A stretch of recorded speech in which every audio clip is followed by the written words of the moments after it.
IB Nation, welcome back to the Irish Breakdown Podcast. We are live here on a Monday, which means it's time for Notre Dame Recruiting Hour. And if you were with us on the board at boards.irishbreakdown.com or just generally on Twitter or on irishbreakdown.com, you know that Notre Dame received a 2025 commitment yesterday. So we're going to break down the commitment for Notre Dame 2025 Cincinnati, Ohio St. Xavier defensive lineman Gordy Salstead, a player that honestly, we're still getting very familiar with because it was a little bit of a surprise to say the least. So we'll talk about that. We're also going to talk about in the second segment, a little more of a state of defensive line recruiting, right? So I want you all to understand this because I know there's going to be some people that are super optimistic in the chat. There's going to be some people that are super negative in the chat.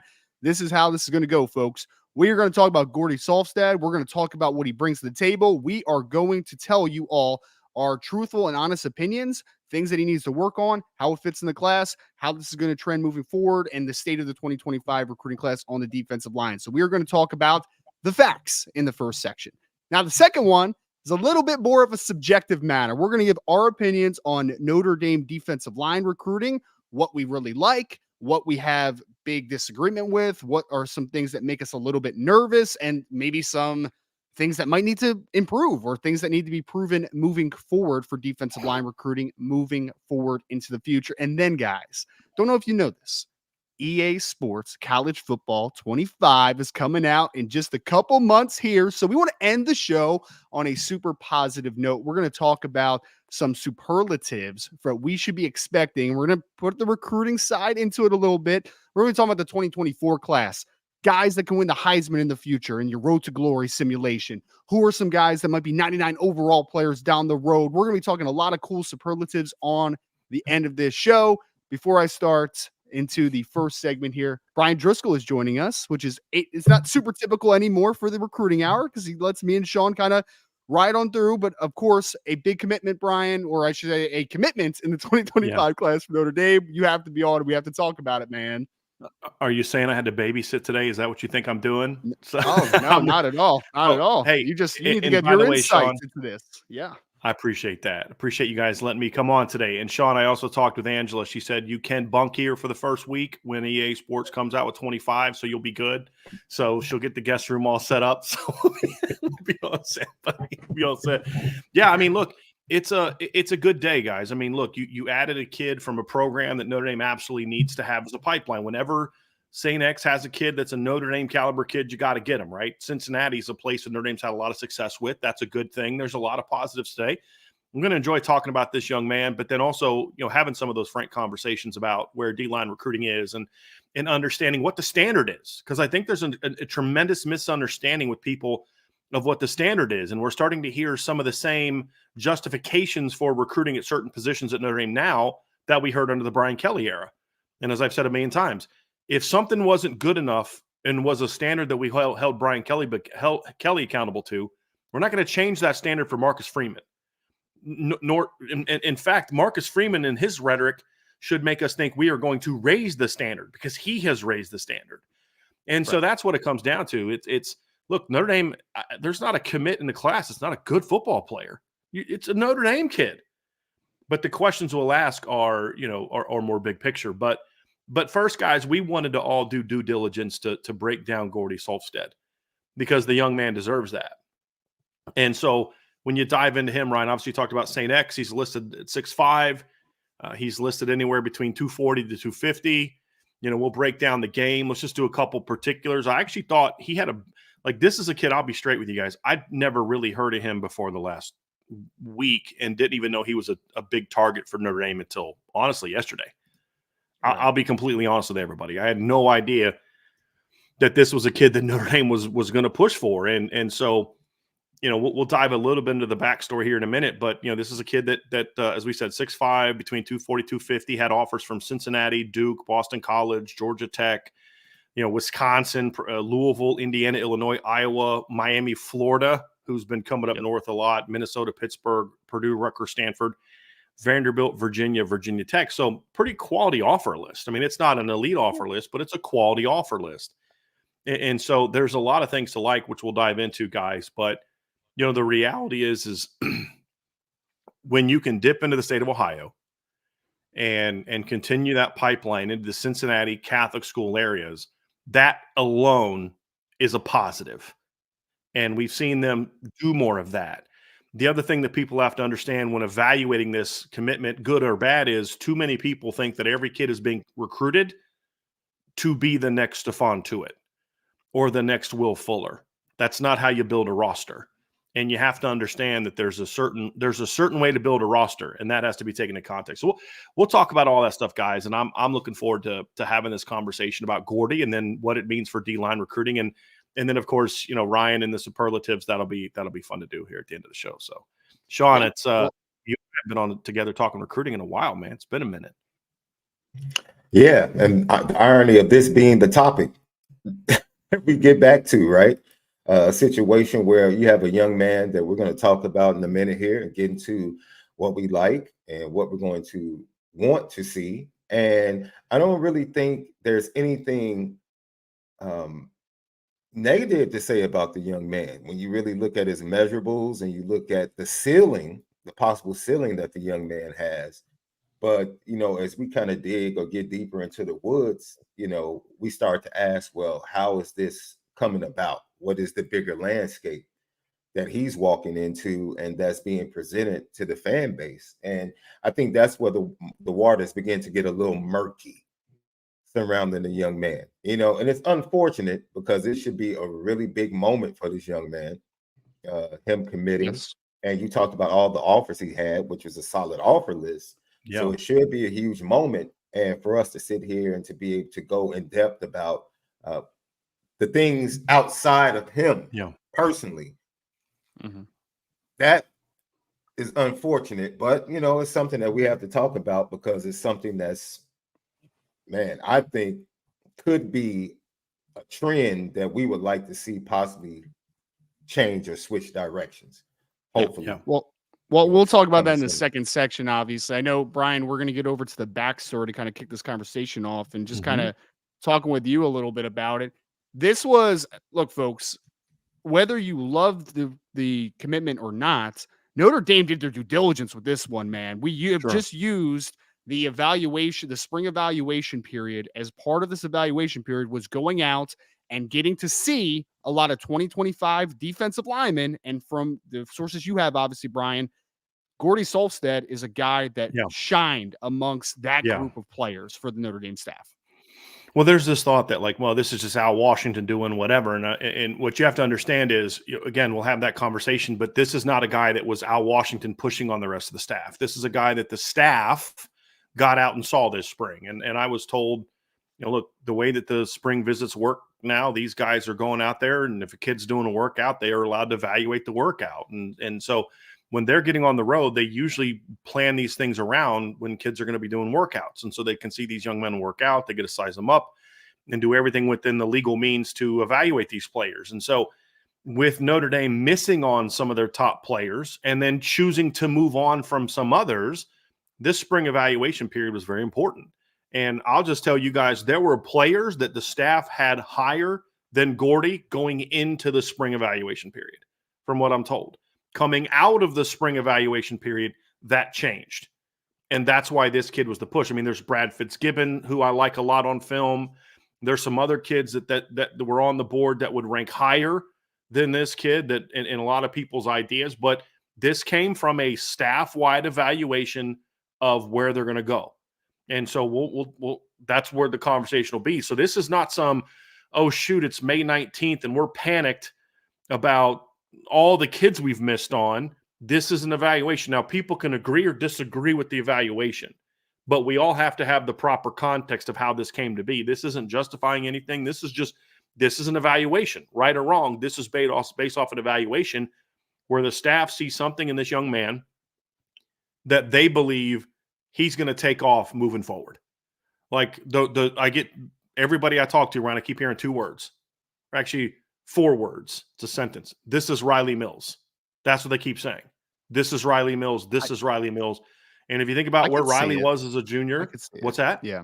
I said I could Yeah, see right. it physically. Like I Right. get it. I get it. 6'5", 250, long arms, plays on the edge in high school, probably going to transition inside. Like that's what they see, and it's based off evaluation. So, in part two, we can have a conversation about, is it a good evaluation or not? But like, this was not a panic move. This was not a, oh geez, we've missed out. This wasn't a lazy recruitment. This is a staff that is putting value on their evaluations to grab kids. And we'll talk about the what that means down the road. But this is a kid that really earned this spot at this point in time. And that to me is something to be able to praise the kid for and say, look, you went out and like he plays basketball at St. X. Now he's not a very good basketball player.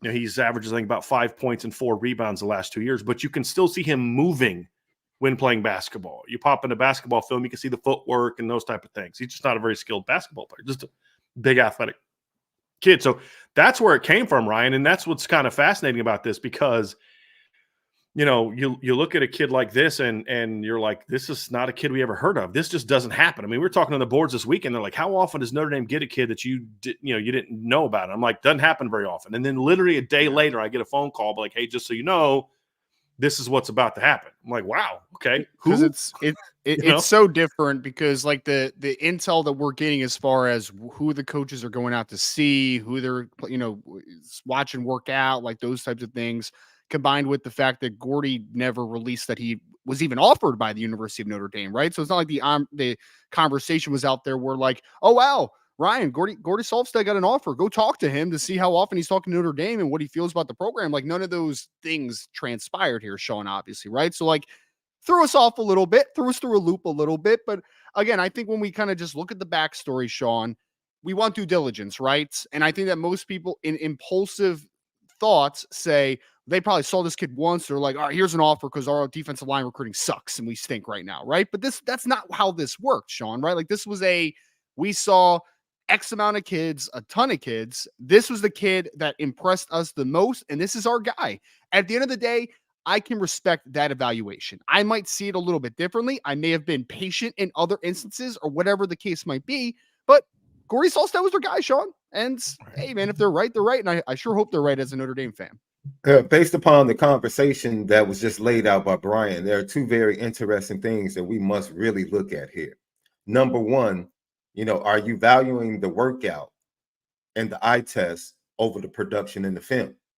Like if this is a kid, if you had people above him before you went saw him in person, is this accumulation and an equation that caused you to come to that? Or was it purely the eye test that made you say, oh, this is the guy? Because in talking with you yesterday, Ryan, the one thing that stood out for us, we like the film.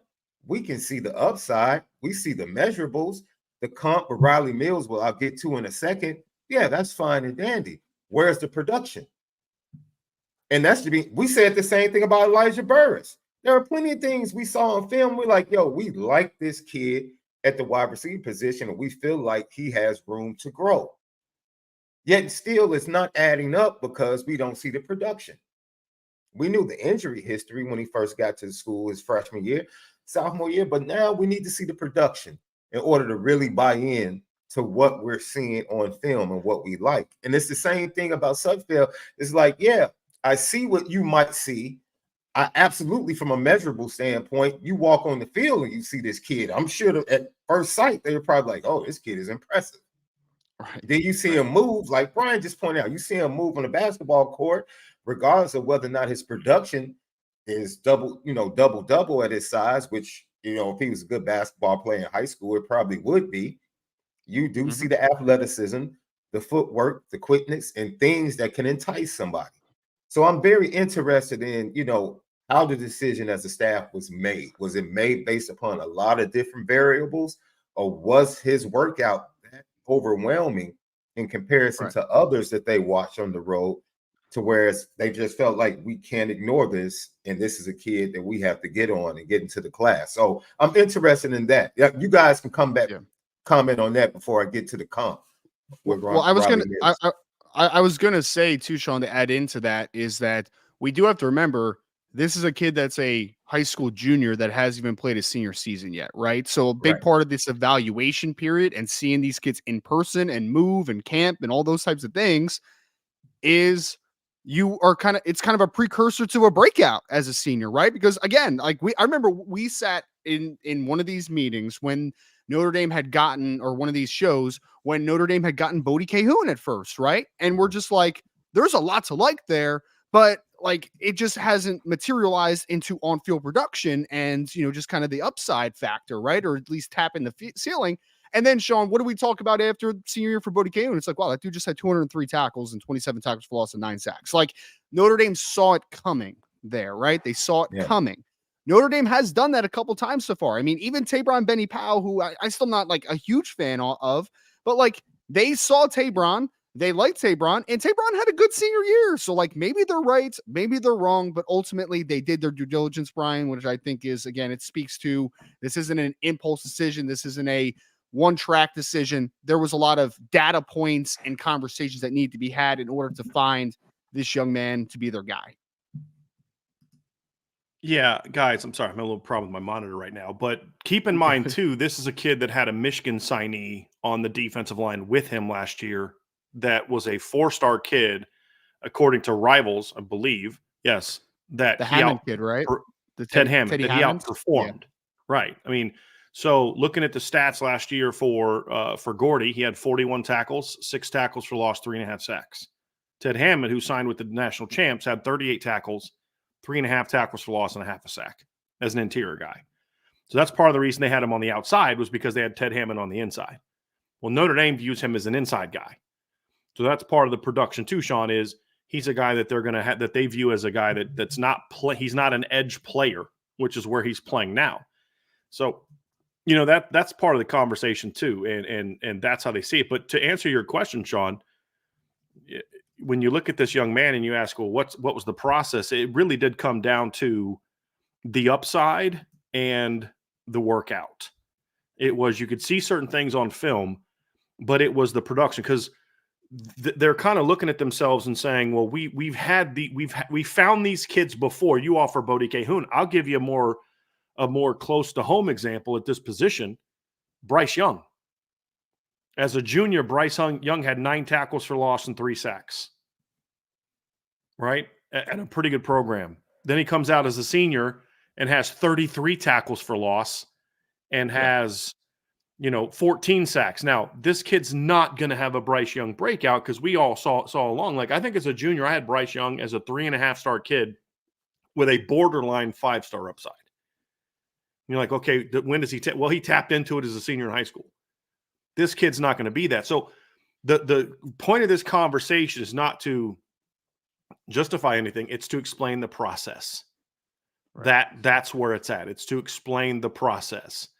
And so this is, like you said, Ryan, this is not a panic move. This is an evaluation. To your question, Shaun, this is they saw enough on film to go see him.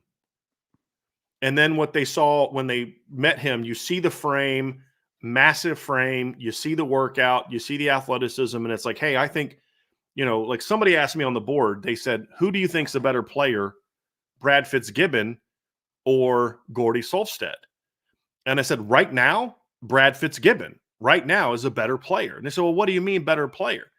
I said, if I'm trying to start a high school football team right now that's going to go out and win a state championship right now, I think I have a better chance right now of having an elite defensive line with Brad Fitzgibbon as my interior guy than I do Gordy Sulfsted. Sure. But then I say, well, where will they be when they're sophomores in college, which is far more important? And that's where I see Gordy way shooting past Brad Fitzgibbon. Because Ryan, you and I have talked about Brad Fitzgibbon. I like his film. Yeah. But it's like, he's just kind of, this is who he is, right? Yeah. This is kind of who he is. He's a good, hard-nosed, tough, depth player that's going to give you some size and a high motor and just be a good rotation guy, right? Well, with this young man may never get to that point. That's the low floor part. But the potential ceiling to hit is better, to where, as we talked about, he can be Riley Mills in their mind, right? Where Brad Fitzgibbon is more of a, when you think about building a championship line, he's going to do more of playing the role that like Tony Springman played on the 2012 defensive line, very important rotation player, but a rotation player. Gap between him and those upper level guys, they truly view, whether you agree with it or not, they truly view this as, this is a kid that's going to come here, and if we can coach him up, and if our strength program can do what they do, and this young man puts in the work, he's got a chance to be a difference maker. And that's what they see. And, you know, we can have all types of opinions about it, but we at least want people to understand the process. And then we're going to find out whether they're right or wrong. And like you said, Ryan, we're all hoping they're right. And we'll have some opinions about it when we get into part 2. But the process makes sense, even if we don't. Like, the problem with Brian Kelly era was the process was flawed, right? And so the end result was going to be flawed. It was a given because the process was flawed. Here, we don't know if the process is flawed yet because we haven't seen this staff be here long enough to see if the production with these kids turns out. You know, Marcus Freeman's first full class are only going to be sophomores this year. So there's a lot we don't know.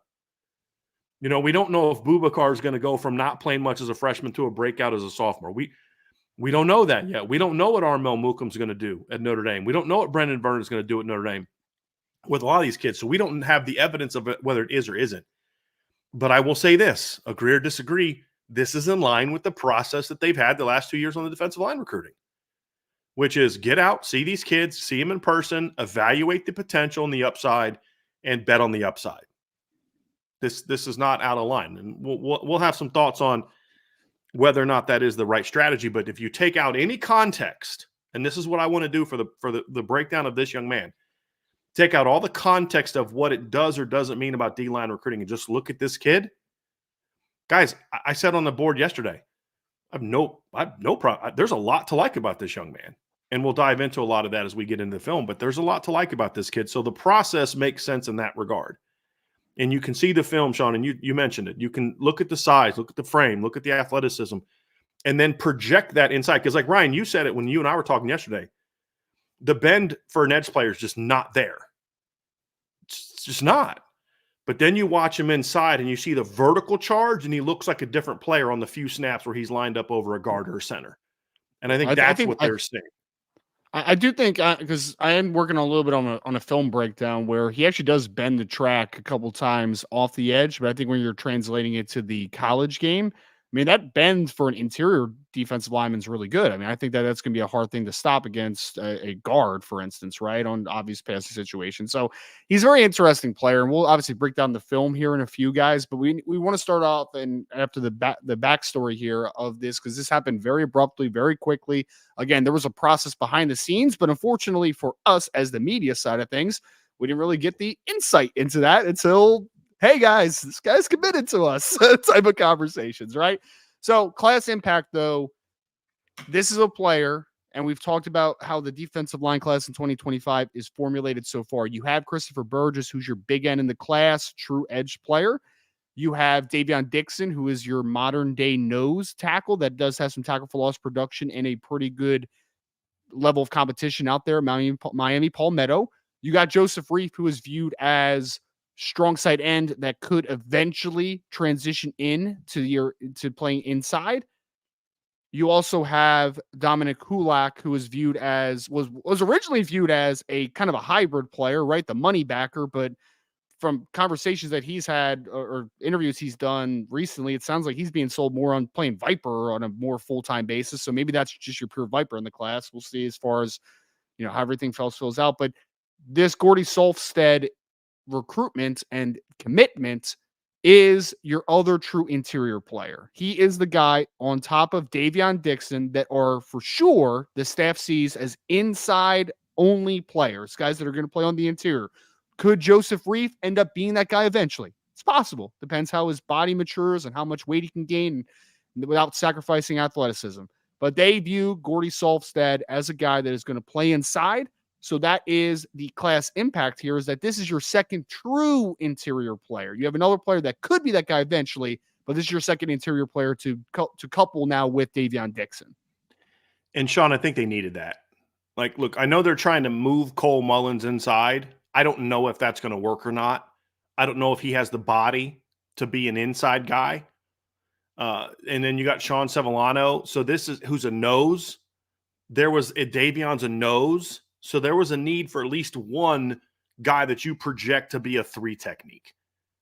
Like, and Joseph Reeve could still be that guy, as Ryan mentioned, but it's not necessarily a bad thing to have one pure and then one potential.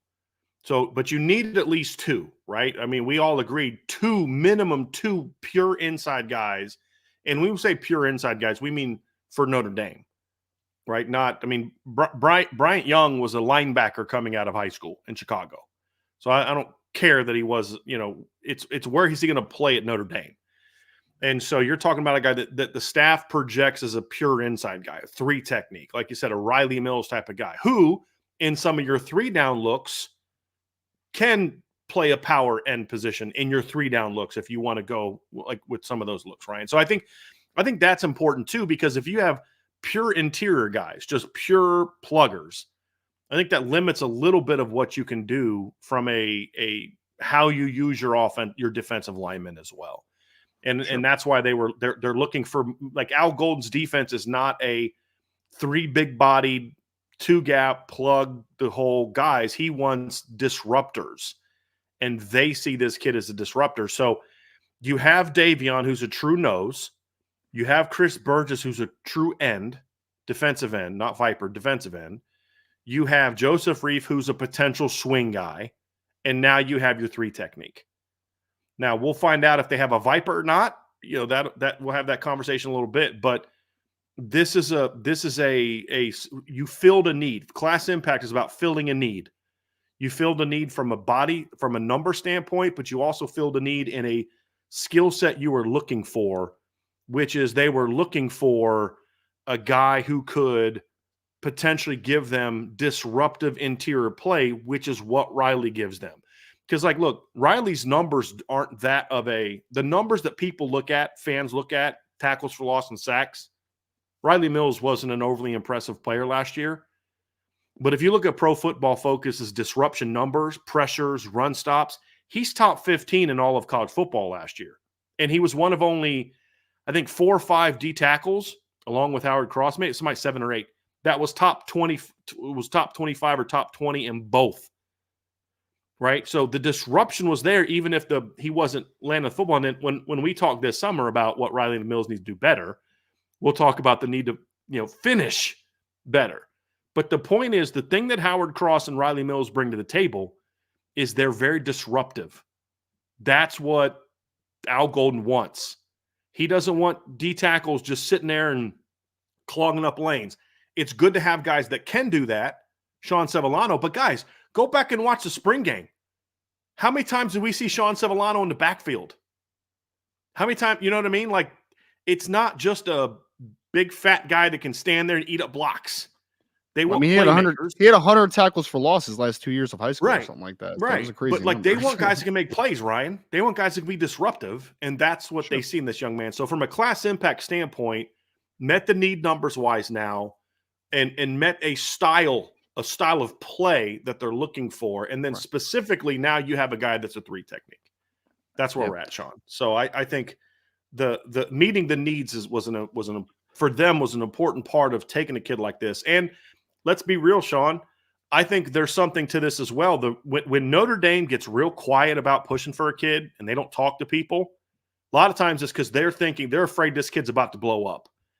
And so that's something else. When they were in the school and they're talking to the high school coaches and they're like, yeah, Washington just offered this kid. Miami recently offered this kid, offered this kid a while ago.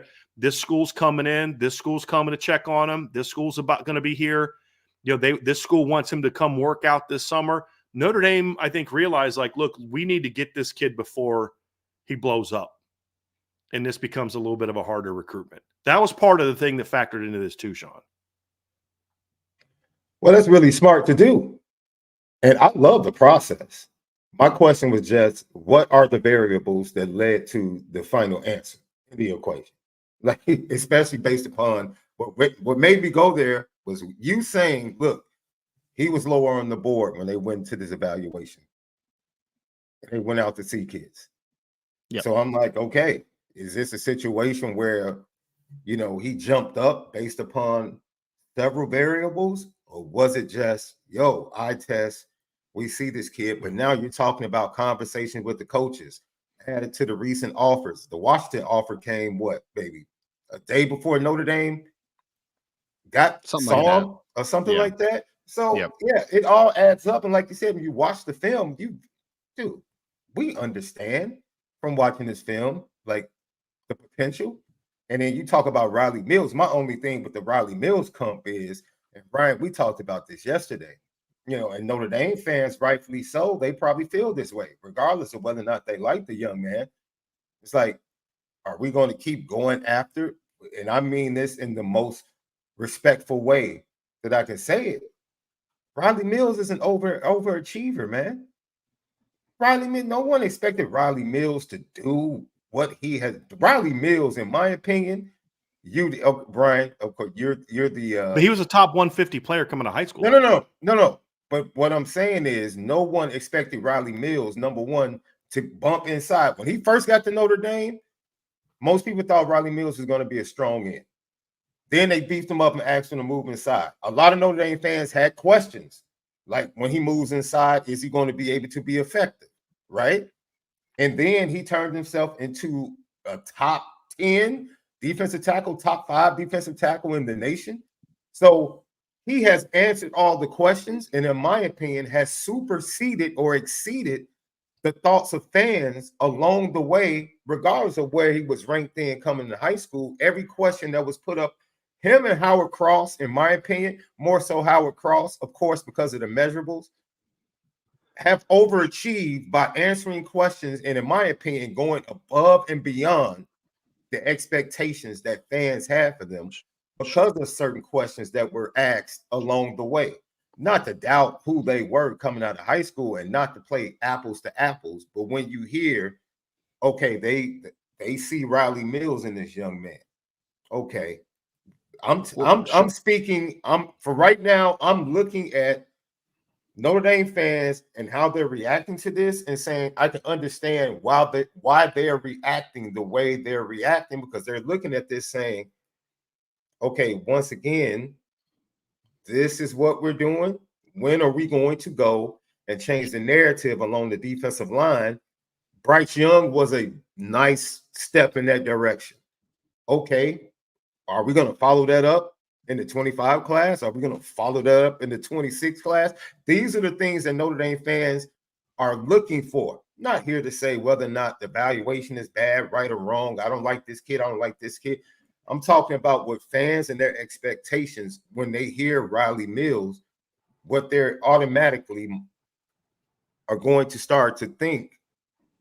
And Burgess is that guy, I would guess, in this class, the top guy. And Bryan, we had a conversation about that yesterday that we'll dig into later on in the second part. But go ahead, Double R. Well, no, I was just going to say, Shaun, just kind of like get some context to what you're kind of, laying out there. Is because I know we talked about this yesterday as far as now you have Gordy Sulfsted, now you have Joseph Reif, 2 guys that are right now are 245 pounds, right? Each. Mm-hmm. That is my question as far as you're projecting a couple guys that are undersized right now to play inside. You have no idea if they're able to gain the weight. Now, I will say this before you go, Bryan. I do think Gordy Salstead has a body that I actually am pretty okay with him gaining a lot of weight on. Like, I think more that so he's than gonna be Joseph Reif. Yes, 100%. Agree. Yeah. Agree. Like Ryan, I like Joseph Reif more than you. You like Dom Hewlett. I mean, we don't need to get into that again. But like the one thing we absolutely agree on is I don't know for a fact that Joseph Reif is going to grow into a 3 technique. I can't say that for a fact. Part of the, Shaun, to answer your question, part of the process was when they saw this kid in person, that's when they realized, hey, this kid could go inside, because if he couldn't go inside, they're not taking him. Like, they're not going to recruit another kid that's a big end in this class. That's also part of the evaluation is I don't know, and this is me reading between the lines more so than I was directly told this. I don't believe going into this process, like the spring process, they viewed this kid as a 3 technique. A no doubt about it 3 technique. He was listed at 6'5", 6'6", 240. But when they saw him they're like, okay, to your point, Ryan, they're like, because you can see a kid, I remember when I saw Kyle Rudolph in person at the Army All-American game. I'm sitting there interviewing him, talking to him, and I'm like, this kid's like 210 pounds, like 215 pounds. And I remember seeing Kyle, and I'm like, and I turned to somebody that I was there with, and I was like, yo, when this kid stops playing basketball, because Kyle was a really good high school basketball player, would play AAU over summer. So when this kid stops playing basketball, he's going to blow up, like physically blow up. Because you could just see, Ryan, the broad shoulders, the hips, you could just see this kid when he stops running 15 miles a day, aka basketball practice, he's going to blow up. And that's exactly what happened. Kyle was a 250, 260 pound guy at the NFL. And so one of my understandings was when they went and saw this kid and they got to see him up close and personal, there was a definitive, oh yes, this is going to be an inside guy. They see a lot of this stuff with Riley, the broad shoulders, the big arms, the thick lower body, the big feet, that you're like, this guy gets in a strength program at Notre Dame and his metabolism starts to slow down as he gets to 19, 20, 21. This is going to be a big kid. And so that's what I say. Can I pat myself on the back, Shaun? I love to do that, right? So can I just say, like, read one thing about this? Is that okay? You guys are going to get mad at me for doing that? Can I do that? Is that all right? Okay. All right. So I was looking back at my signing day grades for Riley Mills. Ryan, I'll get your thoughts on it. You know what my comp was for Riley Mills? Of course you don't know because it's a random thing. It was James Lynch from Baylor. You remember him? Okay. Yeah. So very similar body type. I said, talked about how much they need him and all the different traits and things like that. I said Mills has the power and mass to anchor against the run and the quickness to penetrate, disrupting the backfield. Those traits fit well at both defensive end and defensive tackle in the run game. As a pass rusher, however, Mills' skills are at their best when he's inside. His power moves up the middle and already top notch. And if he learns to better use his hands and shoot gaps and get off blocks, Mills has the same interior pass rush potential that former All-American Jerry Tillery brought to the defense. So, I do think there was that thought then from some people that he could do that, even though the national analysts viewed him as an edge player. And Notre Dame, to your point, Shaun, did recruit him to play on the edge in the Clark Lee defense. So, Notre Dame at that time did not view Riley as an interior player. Marcus did pretty much right away. It's just they couldn't move him in 2021 because they didn't have anybody else that could play that position. But that's why they moved him inside a little bit later in the year, and we saw what he did in the bowl game, which was his first really true, pure inside game. He had 2.5 tackles for loss and 1.5 sacks. And so the reason I say that and why that matters is because it's the same staff making that evaluation that sees this kid. Agree or disagree with it, I'm just trying to get people to understand the process here in this regard. And so I have some flaws and some issues. I have some issues with how the defensive line is being put together. I don't know that this kid is the symptom of is the symbol for that, right? Because there are some things that I see. So when you talk about the class impact guys, that's where it is. And then Ryan, we wanted to watch a little bit of film too of this kid, right? Yep. Are you ready for that? Yes. Did you guys have some more you wanted to dive into the class impact part of it? Okay, let's watch this kid. Okay. All right, so you're watching number 11 again, folks. You're going to see a lot of 3-down looks for St. Xavier. And Shaun, I know we were talking about it a little bit, but again, man, this kid's it's a big kid. You can see the frame on him, man. He's got broad shoulders. He's got wide hips. As weird as that is to say of another man, or kid, whatever. It's super weird, but regardless, plays defensive end and a lot of 3-down looks. Also plays tight end. He was actually recruited, to my knowledge, to play tight end by several different programs as well. So you'll see the physicality though, Shaun. That's one thing that pops off to me is that big frame and physicality.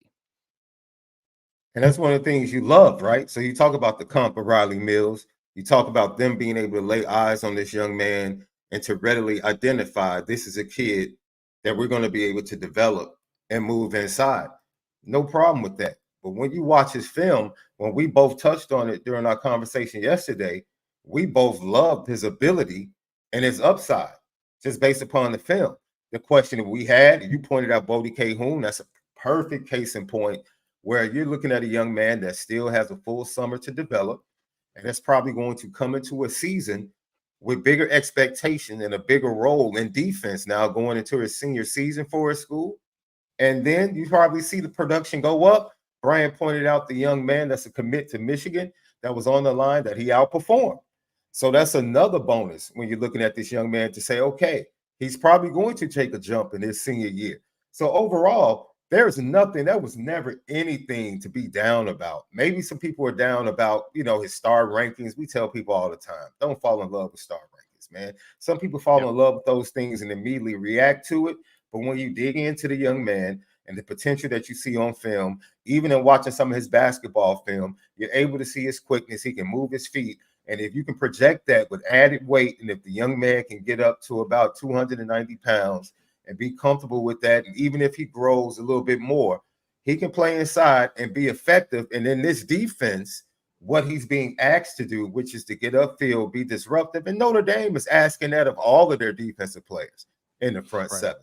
The ability to get into the backfield, make plays. Look, we can say what you want, man. The greatest thing that happened, it wasn't the fact that Joe Alt got drafted, because that was just a continuation of what's always been. Ryan, you and I talked about this, man. Notre Dame had two linebackers go above where people expected them to go in the NFL draft. And they were linebackers that set the tone for the linebackers and for the defensive line in front of them that are to come going into the NFL draft. And they had plenty. We watched them year after year have plenty of opportunities in the backfield. They just didn't finish, right? We can sit up here and speculate why they weren't able to finish. But we expect, with the athleticism growing in these particular areas, I expect a young man like this, projecting him forward, to be one of those guys that can come in and finish and make plays in the backfield because he is athletic, because he is long. That's what you're looking at. So that's what I love about this kid, projecting forward. That's something I wanted to point out too, Shaun. That's why I paused it, because we were missing a lot of clips where I wanted to kind of point some of these specifics of what we're talking about out. Like this right here is an example of what I'm talking about, like the length, right? Like, now keep in mind, this kid's playing against really good programs, and this is something that they saw, like this, that now he's got to get stronger, right? Like this guy kind of collapses that lead arm in a little bit, you can see. But the length is something that they look at, Ryan. And some of those previous clips too, Ryan, you could see, yeah, he gets a little bend a couple times, but I don't see a burst off the edge. You know what I mean? Like that's why I say, like, as a 4-down end, I just don't see that coming to where you're going to get Javonte Jean-Baptiste, Bryce Young, Josh Burnham type of play from him on the edge. Right. I just don't see him being a guy that's going to cover that longer track and get to the quarterback. It's inside like this right here where I see a guy that, okay, now this I see a little something more with, right? And as he gets stronger, he could take tighter angles here. Those are some of the things that I see from him, Ryan, on film. Yeah, I think his bend for a traditional edge player is average to below average. I think when you're talking about him bending the edge against a guard, that's a lot different, right? And when I say the edge, I'm talking about the outside track, right? So those things I think are easily translatable. I was actually looking in the chat, and someone had talked about the one play where he was slow reading the pull by the quarterback, and he was able to work downhill against the dive and was able to pull, and he redirect quickly in space. And the comment was he's not going to be able to recover that way in college. And I push back so much on that. I push back, one, because he's playing an edge position that, again, he's not going to be playing. And two, all I saw on that play was that kid slow read and then was able to change direction for a longer leg dude. I mean, that's good change direction in my ability. This kid is a good athlete. And I think that anyone that thinks that this kid is not a good athlete or just says like Notre Dame just took a big dude that they can't move, I disagree so much with that fact. There is a projection that needs to happen because he is only 245 to 250 pounds right now. You need to see him do this at 290 plus, right? Like you need to see that type of projection for him. But if we're talking athleticism, ability to change direction, I think this kid has a lot of athletic traits that are very impressive. Here's a clip of that, Ryan. I believe, is this St. Ed's or Ignatius? I can't really tell from I think this is St. Ignatius, correct? I think it's Ignatius. Did they play St. I last year? I believe so. But you see that he looks better inside than he does as an edge player.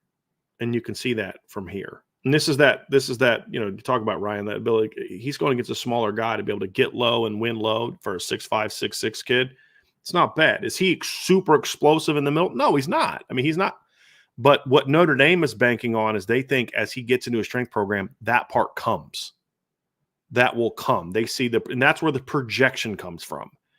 If this is a kid that you're expecting to come in as a freshman and be an impact player, that's not what he's going to be. This is a kid that you think in time those things come. But you have to have a natural foundation to build on. And that's going to be a big key for this kid. Like that right there. Look at this. Taking on a double team, Ryan, getting that extension on 2 guys. Like that's the stuff that they see. And they're like, okay, there's something to work with there. And then now this right here, Ryan, he gets good block destruction here. Overall, that's definitely a part of his game that needs a lot of work. It's not, we don't see that consistently enough. That's a part that's going to have to get better, is that block destruction, especially when you watch some game film. You'll see that it doesn't flash as much as it does on highlights. Sure.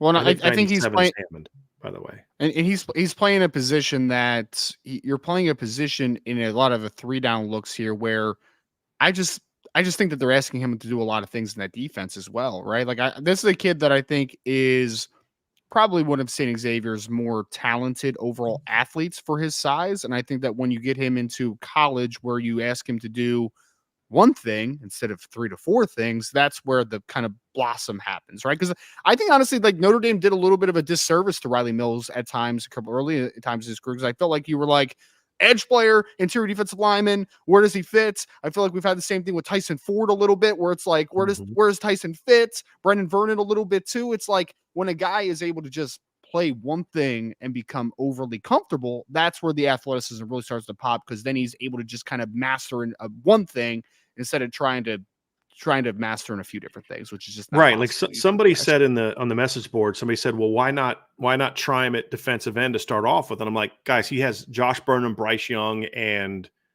Chris Burgess ahead of him, right? Like, don't waste that time. To your point, right? Will he be physically ready to play as a freshman? No, but like Roderick Blackman said in the chat, they won't need him until he's developed. That's the whole point with some of the guys that you have. I mean, you do have Armel Mookum, you do have Brendan Vernon, you do have Shaun Sevillano, you do have Donovan Hinish, you do have a lot of younger players where you don't need this kid to come in and play right away. And so that's part of it too. You'll be able to take the time to have that young man develop. And right. That's what the staff is banking on. So like when you see the film, Ryan, great frame, length, has some decent pop for a junior. It's going to have to get a lot stronger. But another thing that I know this Notre Dame coaching staff values is they value guys that come from certain types of programs. And Marcus Freeman, Marcus Freeman has a lot more respect for the Cincinnati area from a high school level than a lot of other people do. Right? Whether you agree or disagree, he has a lot of – why? Because he coached there for 4 or 5 years. They recruited that area when he was at Purdue. He's from Huber Heights, not that far away from Cincinnati. He knows the quality of the teams that this kid's going against. And so those are all things that you look at and say, okay, this is why, whether you agree or disagree. Like here's my thing. With this kid, I have other issues with the rest of the defensive line as a strap, but with this kid, I understand it. Whether you agree or disagree that you understand it. You can see the film, you can see the skill, you can see the potential. Will he pan out? I have no idea. That's the risk you run when you take a kid like this, Shaun. But you've got to be able to look at a kid and say, I don't know if I agree with it, but I get it. And when you can do that, that's at least a good place to start with. And as I said in my intel piece yesterday on this situation, there's a lot to like about this kid. The athleticism, Ryan, to me right now for an inside guy is good. But they're banking on it, and they'll tell you the same thing. They see the upside. They see a kid. I think the Bodie Cahoon one is a great example, because remember what we were told by folks at Notre Dame when they got him. And because they pushed for Bodie with other highly ranked guys on the board that they had a shot at. But what they said was, this kid may not be a great linebacker right now because of playing safety and all this. But guys, when it hits with this kid, when the light goes on, this kid's going to be something special. That's how they view this. And I don't know that they view this kid in the same light, Ryan, like meaning because they think Bodie can be a dude at Notre Dame. I don't know that they view this kid that way. I think they view this kid, their thought at the very least, this is a kid that's going to come in and be what Donovan Heinisch is, but a 6'5", 300-pound version of it. That's what they see. Minimum. That's the floor for what they see. And if he turns into that, that's a win. And as David Lowe just mentioned, he's a really good student who has offers from Harvard and Princeton. And so he fits that Notre Dame profile as well. Right. And Shaun, we were 50 minutes in the podcast, so we haven't mentioned a theme that has been running through Marcus Freeman Recruits. He's an NFL father, which is something that we haven't mentioned. I mean, you got to bank with the bloodlines a little bit, Shaun. Obviously, I say in jest, but part of it. Loves that, Shaun. They love guys who have NFL dads. Love it. And his dad, Alex Salstead, played at O-line at Miami. And Ryan talks about this because I tell Ryan all the time, I hear from people in the NFL how much they love Notre Dame players when they come in. Like, they are one of the easiest players to transition not only to the playbook, but to the business and professionalism that is the NFL. Like, because almost they come from a program that sets you up to experience football as a student athlete at such a high level that the transition is really easy. And it really helps Notre Dame players kind of get a jump, especially when they're, low round picks or later round picks that are trying to get on special teams and stick on a roster.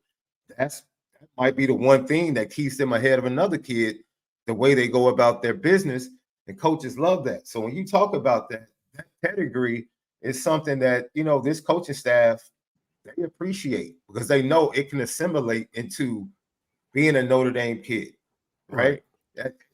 As much as you would want, you've been around the program longer than both of us, but you have to ask the question, like, do I want to get a bunch of Aaron Lynch kids in here that ultimately really don't want to be here for whatever reason? Like, yeah, great kid, but might not fit and doesn't want to be here. And the next thing you know, in a year and a half or 2 years, we're having to replace this kid. Or do you want to get a kid that really wants to be here, loves this program, and is still a pretty good football player? And we can stack and get depth in those areas and now become a better team. It is a question, I'm sure. Ask me that question again, Shaun, in it's part 2. Okay. Because I want to respond to that. Ask me that again in part 2. I did want to say this, and we can wrap up. Ryan, are you ready to wrap up this part of it? Like here? Yep. I'll say this about the NFL DNA. Shaun, this goes back to your previous question. When you know who the dad is, and you know the kind of frame the dad has, dad was 6'3", 320 pounds, played at Miami of Ohio, was a 6th-round draft pick, I believe, of the Chiefs, was only in the NFL, I think, for 3 or 4 years, never started, he was kind of a backup, but dad's 320 pounds.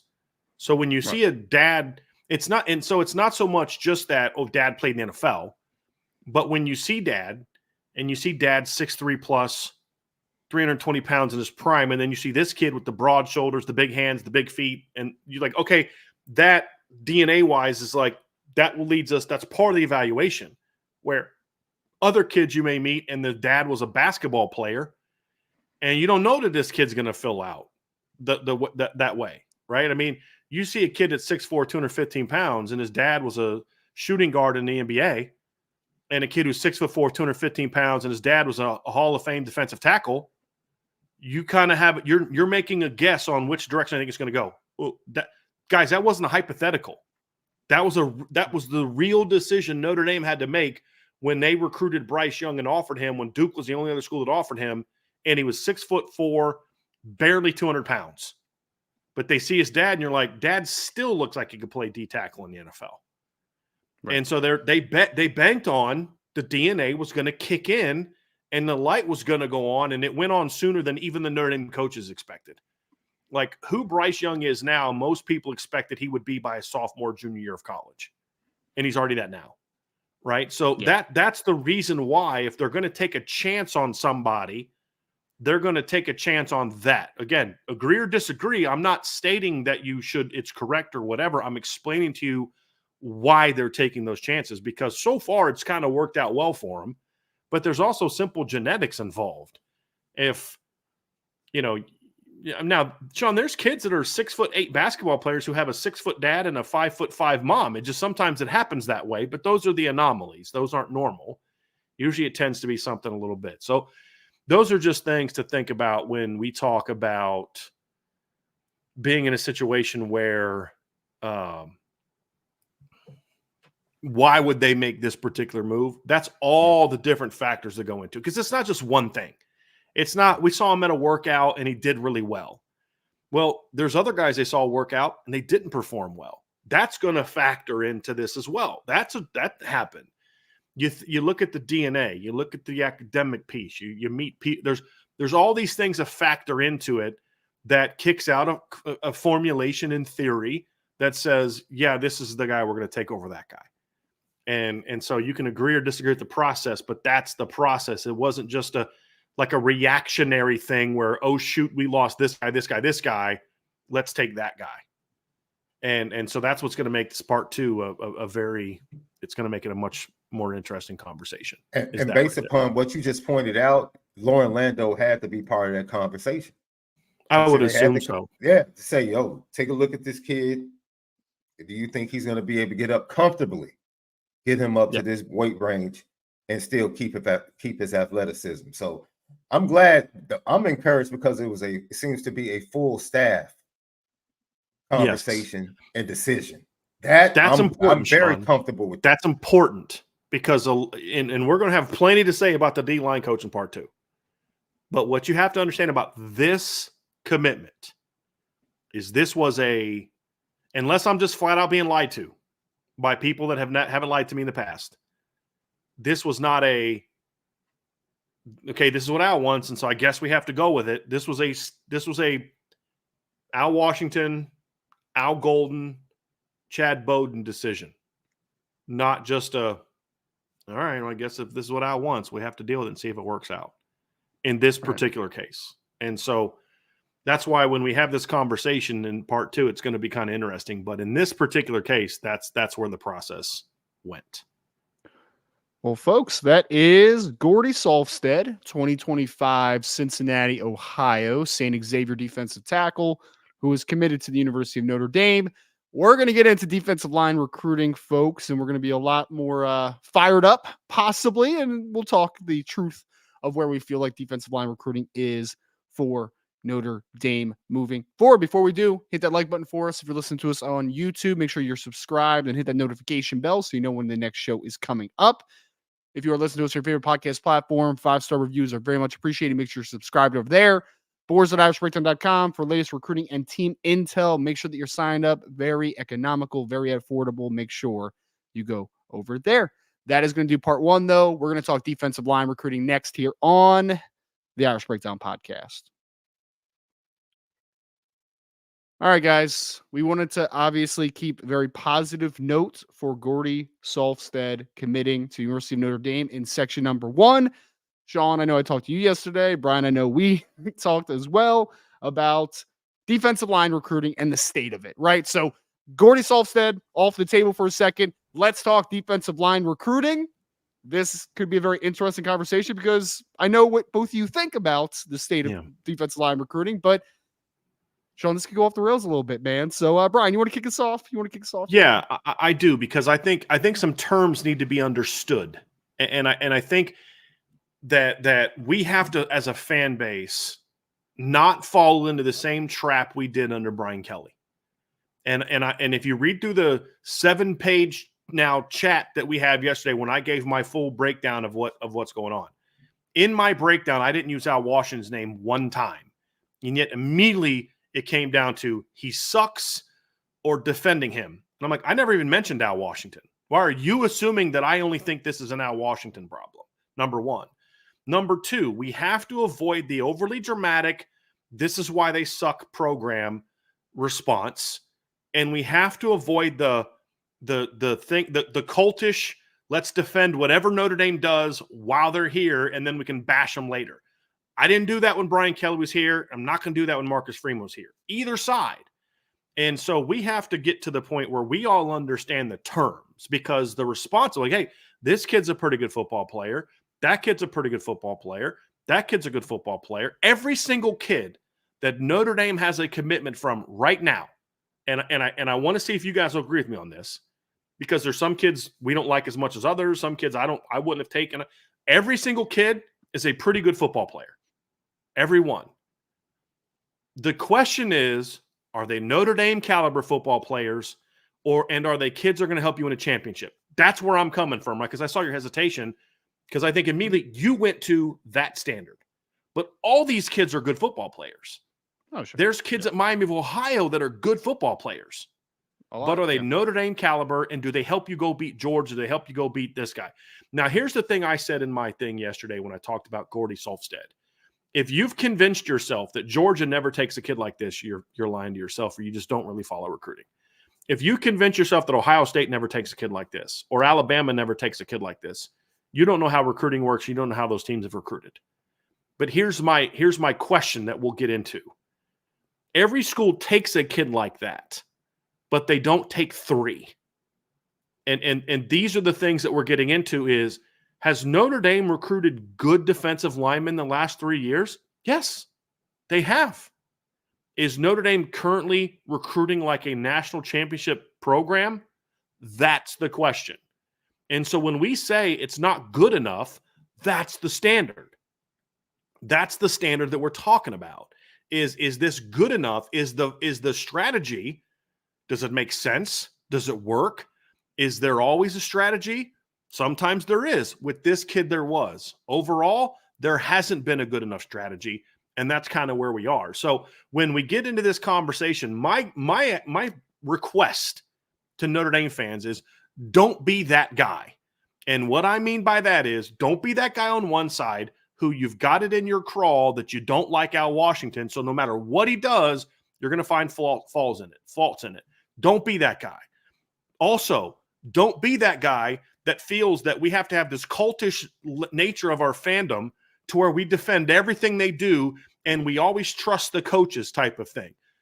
What are we here for? Because here's what every podcast would be like to those people. Hey, guys, Notre Dame signed to commit today. Those coaches know more than all of us.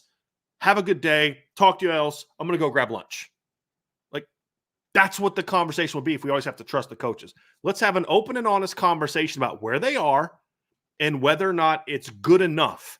Because I'll say this, the way that Al Washington is recruited, and I'm going to get your thoughts on this, Shaun, the way that Al Washington has recruited the D-line of what we know about it now is absolutely good enough for Notre Dame to continue being as good as they have been.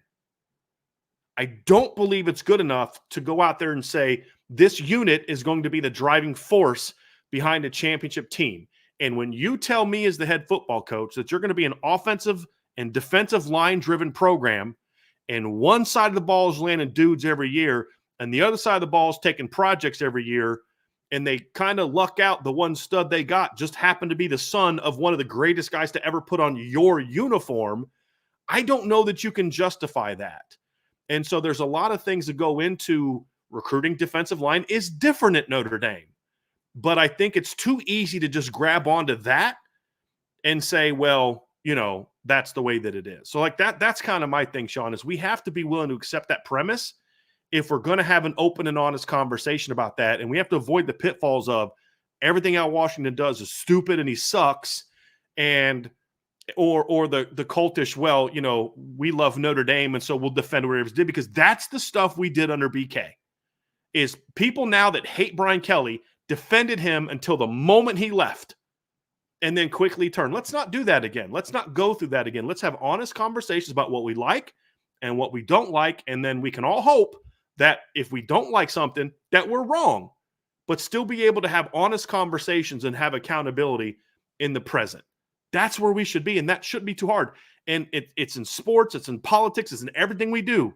If our side does something, we have this weird desire to defend it no matter what. And I don't want us to – we're not going to be that way at Irish Breakdown. And so if that's what you want to be, there's other shows that are going to tell you what you want to hear. We're going to tell you what we honestly think. And so, but in order to do that, we have to have an understanding of what the premise is, of what the standard is. Are they recruiting better than all but 2 or 3 teams in the Big Ten right now? Yes. Are they recruiting better on the D-line than most of the teams in the SEC and the Big 12 and the ACC? Yes, that's not the standard. The standard is Georgia, Ohio State, Bama, teams that are winning titles, because that's where they're trying to get to. And you talk about Gordy Salstead. I feel bad even having this discussion, a day after this young man committed. But there's a need for it because there are a lot of people asking the same question, whether it's the message board, social media, or in the chat today. What's the direction? What's the direction? Where are we going? What's the plan? Notre Dame, ever since Marcus Freeman took over, I feel like finally Notre Dame has the audacity to go sit at the big stakes poker table and recruiting. He had the audacity without the resume to go pull up a seat next to Kirby Smart, Nick Saban, Jim Harbaugh, and say, yo, I'm here. I might not win, but I'm here, and I'm going to be here to my very last chip. And now you're starting to see that. Ryan, we talked about it last week. Why is Notre Dame going after James Simon? Like, you already, the room is stacked. It's stacked.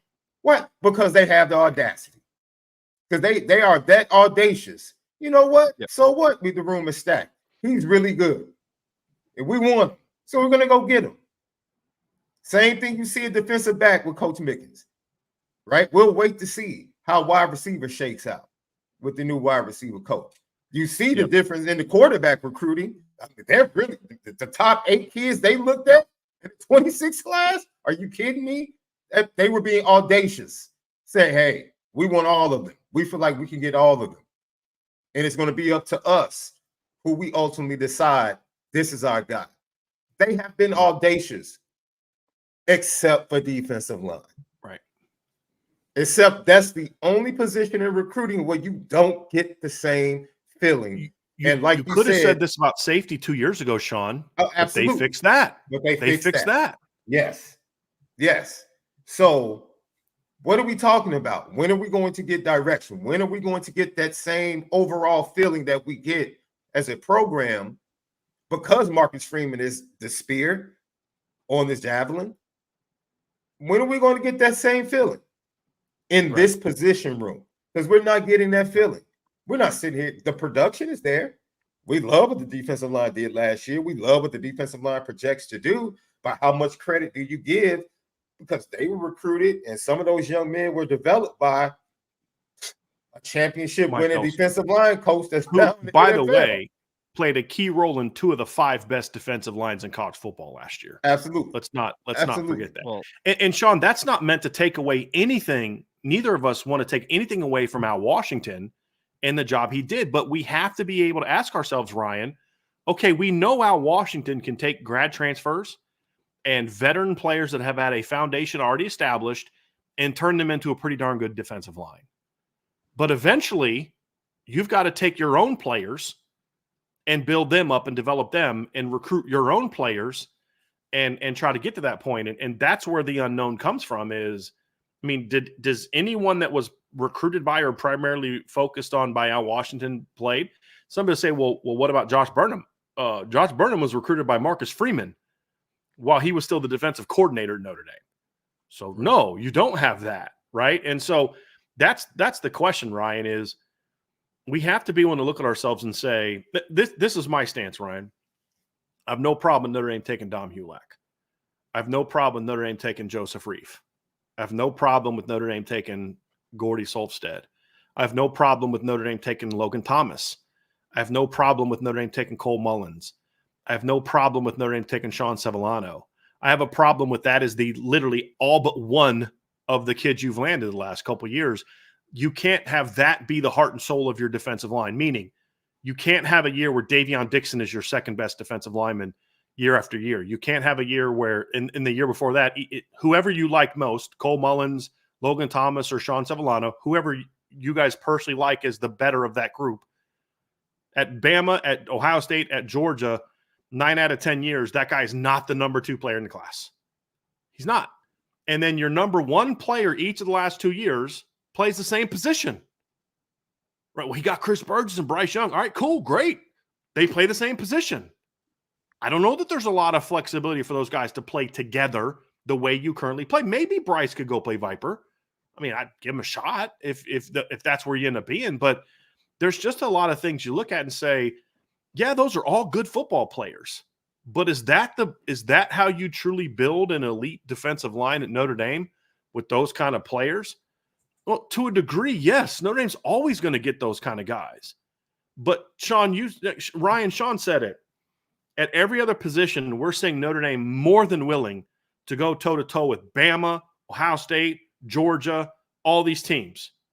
I mean, 2 months ago, you and I were sitting there looking at Madden for Emo saying, Notre Dame doesn't have a shot on that kid. Yeah, they made his top 4, but they're at the bottom of the 4. Now look at them.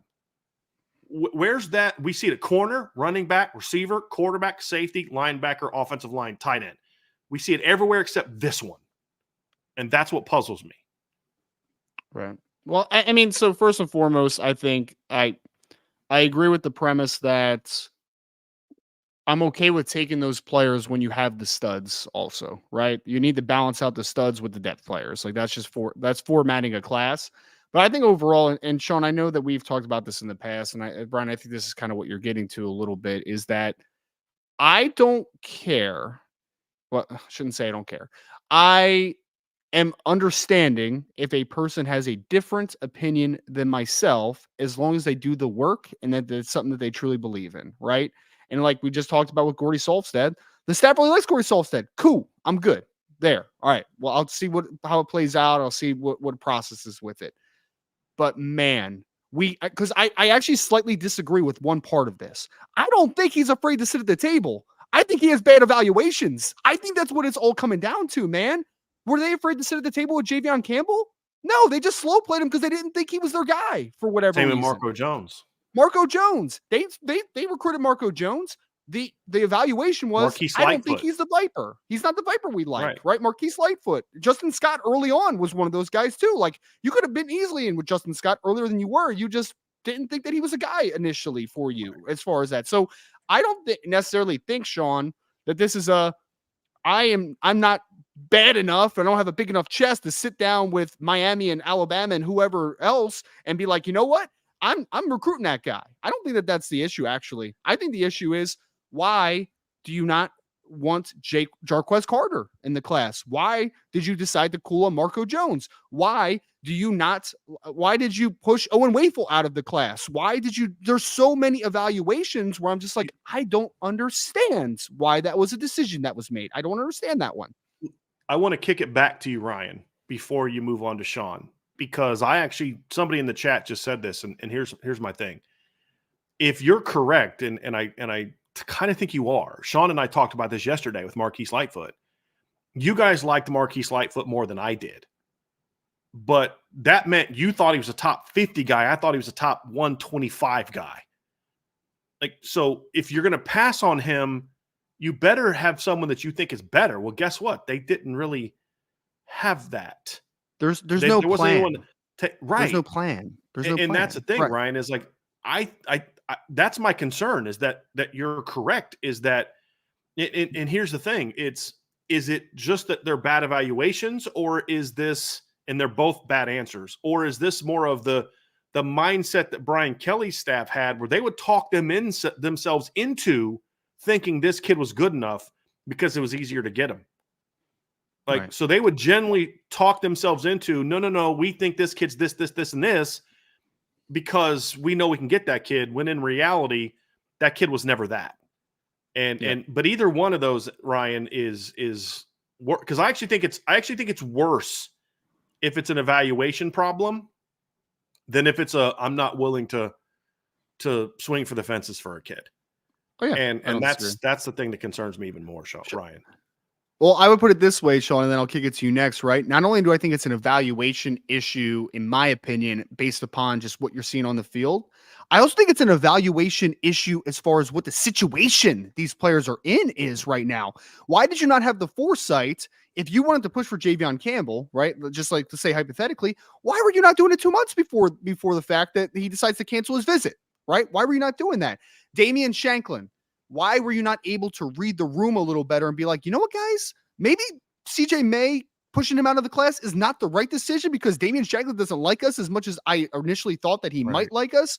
The Owen Wafel situation we've already talked about. I'm okay. Look, I'm not okay with pushing a guy out of the class for no reason. I think that is very stupid and childish. But like, if you're pushing a guy out and but because there's a better player and you evaluate it a little bit incorrectly early and you're honest with the kid, I'm okay to a degree, right? So if they push Owen Wafel out, but they have an option that is better than Owen Wafel, okay, cool. But you pushed him out and then you didn't have an answer. You didn't have an answer. There's no answers. Where's the answer? Well, their answer was Shaun Civillano, which to me is kind of like, but don't they kind of play different positions? Like, why not get both? But then they were still recruiting Justin Scott after that still, right? Where it was just like, well, but what was the thought and here? Why, Ryan, were they in a rush to get this kid in the class and Joseph Reif in the class, but didn't have that same sense of urgency with Javion Campbell? Right? Like they wanted to see him work out at camp. Why? Right. Like even as a first-year player, Javion Campbell was better on film than Joseph Reif or this kid. Yeah. Like, you know what I mean? So it's like, it just doesn't make sense. That's why I say, like, the strategy doesn't make sense sometimes. This one actually made sense. Like, this particular kid made sense. That's why we as a group decided we were very adamant that we were going to try as best we could to separate the Gordy Sulfsted commitment from this conversation. Number one, so we could give the kid the praise that he deserves for earning a scholarship to Notre Dame. He deserves that. But number two is, and Shaun, you said this to me yesterday, like, we need to be careful that we're not bagging on this kid out of frustration over the process, big picture, because with no context, I have no problem taking this kid. Nope, I actually like this pickup with no context. But the context is where you get concerned, and you have to be honest with yourselves. It wasn't for the fact that Bryce Young blew up faster than expected and was the son. I think I said this to you, Shaun. I've talked to you and other people yesterday, so I'm not sure who was. But I said, look, let's be real about something. If Bryant Young's dad was just normal old, Shaun Young, who, didn't play at Notre Dame, played at Fayetteville State, and whatever, I'm thinking of schools in North Carolina, and didn't have any connection to Notre Dame, and he's a top 50 player, what evidence do we have that Notre Dame would have been able to land him? None. He was the anomaly. Why was he the anomaly? Because his dad was a Hall of Famer at Notre Dame. That's why. That's the difference. And so you have to be real about it and look at it and say, they don't even have that one stud if it wasn't for the fact his dad was a Hall of Fame player here. And here's the other thing I'm going to push back on, because I've heard this too. Shaun, can we agree that recruiting defensive line at Notre Dame is harder, a lot harder, when it comes to recruiting top players than offensive line or tight end? Can we agree on that? Yeah, several factors for that reason. Yeah, I would agree with that. But so the pushback is, well, Notre Dame can't recruit defensive linemen because they can't pay for those kids. And so here's my question, Shaun. So you're telling me that when I evaluate all the players in the country, that Notre Dame can land top players whose dads didn't play at Notre Dame at quarterback, running back, wide receiver, tight end, offensive line, linebacker, corner, and safety, but they can at defensive line because factors. Mm-hmm. Am I supposed to? That's what some people want me to believe, Shaun. Well, Shaun, like you answered this, but I would even add to Bryan's point there is that Notre Dame, look, Chancey Stuckey didn't do a good job as a coach, but he was recruiting wide receiver pretty dang well. And wide receiver is another position where that's a high price position as far as NIL and portal conversation, right? So, I mean, just the strength. And Ryan, Shaun, you and all three of us know what Jeremiah Love was offered coming out of high school. Oh, yeah. And he was offered a lot more than most defensive linemen that Notre Dame has recruited are getting. A lot more.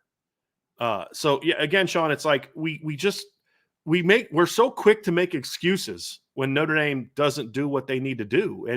And there are literally people that have convinced themselves that Notre Dame can't afford to get a top lineman, even though they can get top quarterbacks, running backs, wide receivers, tight ends, offensive linemen, linebackers, corners, and now safeties.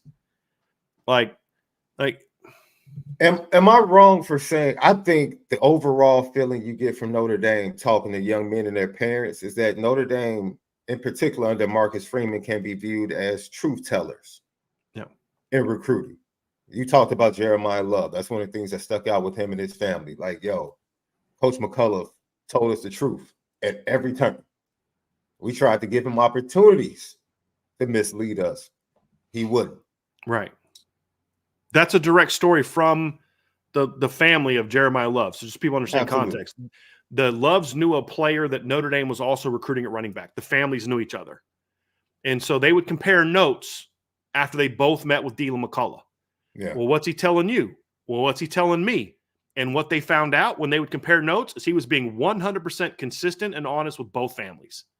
He was not telling one kid, we love you and you're our top guy, and then telling another kid, no, you're our top guy. He was honest, and they would ask him questions about the other kid, and he would be completely honest. And then they would compare notes, and they'd come to find out that, yeah, this guy was straight honest with us, and they respected the heck out of it. That's one of the many reasons Jeremiah Love was like, no, I'll turn down 7-figure deals to come to Notre Dame.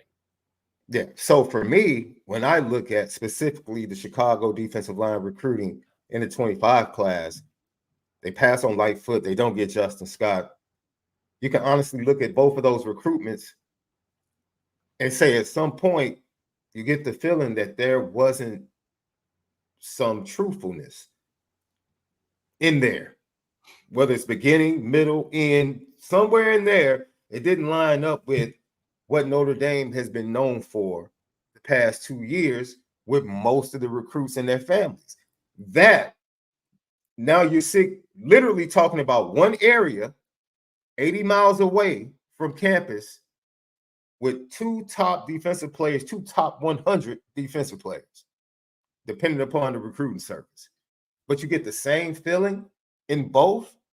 I can honestly say in January of 2023, I had a really good feeling that Notre Dame might actually get both young men. Right. In January of 2023, Notre Dame was actually in contact more with Marquise Lightfoot than they were with Justin Scott.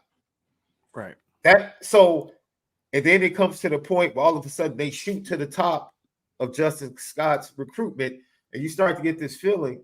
Right. And then all of a sudden, Bryan, you know certain things that took place. I know certain things that took place. You ask Tom Lemon, you ask all the guys that have been doing it for years in Chicago. They all had the same expectation. Oh, Notre Dame. Yeah, this should be a slam dunk. Had you locked him up when you should have, then once that money came, he'd have been committed to Notre Dame for 6 or 7 months. Maybe he still leaves. Maybe he does. But it's the process that's flawed, guys. That's the reality. Right. Ryan, I want to kick something else. Like we're already seeing in the chat. Well, guys, it's about the education. So again, y'all are someone's trying to convince me that at corner, because that's the excuse they used at cornerback for a long time. Well, those kids don't care about academics. Okay, that you can knock that mess out.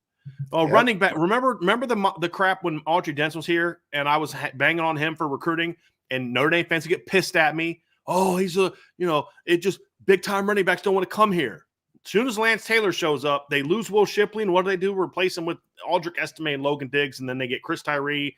They get Logan Diggs and Aldrick Estime.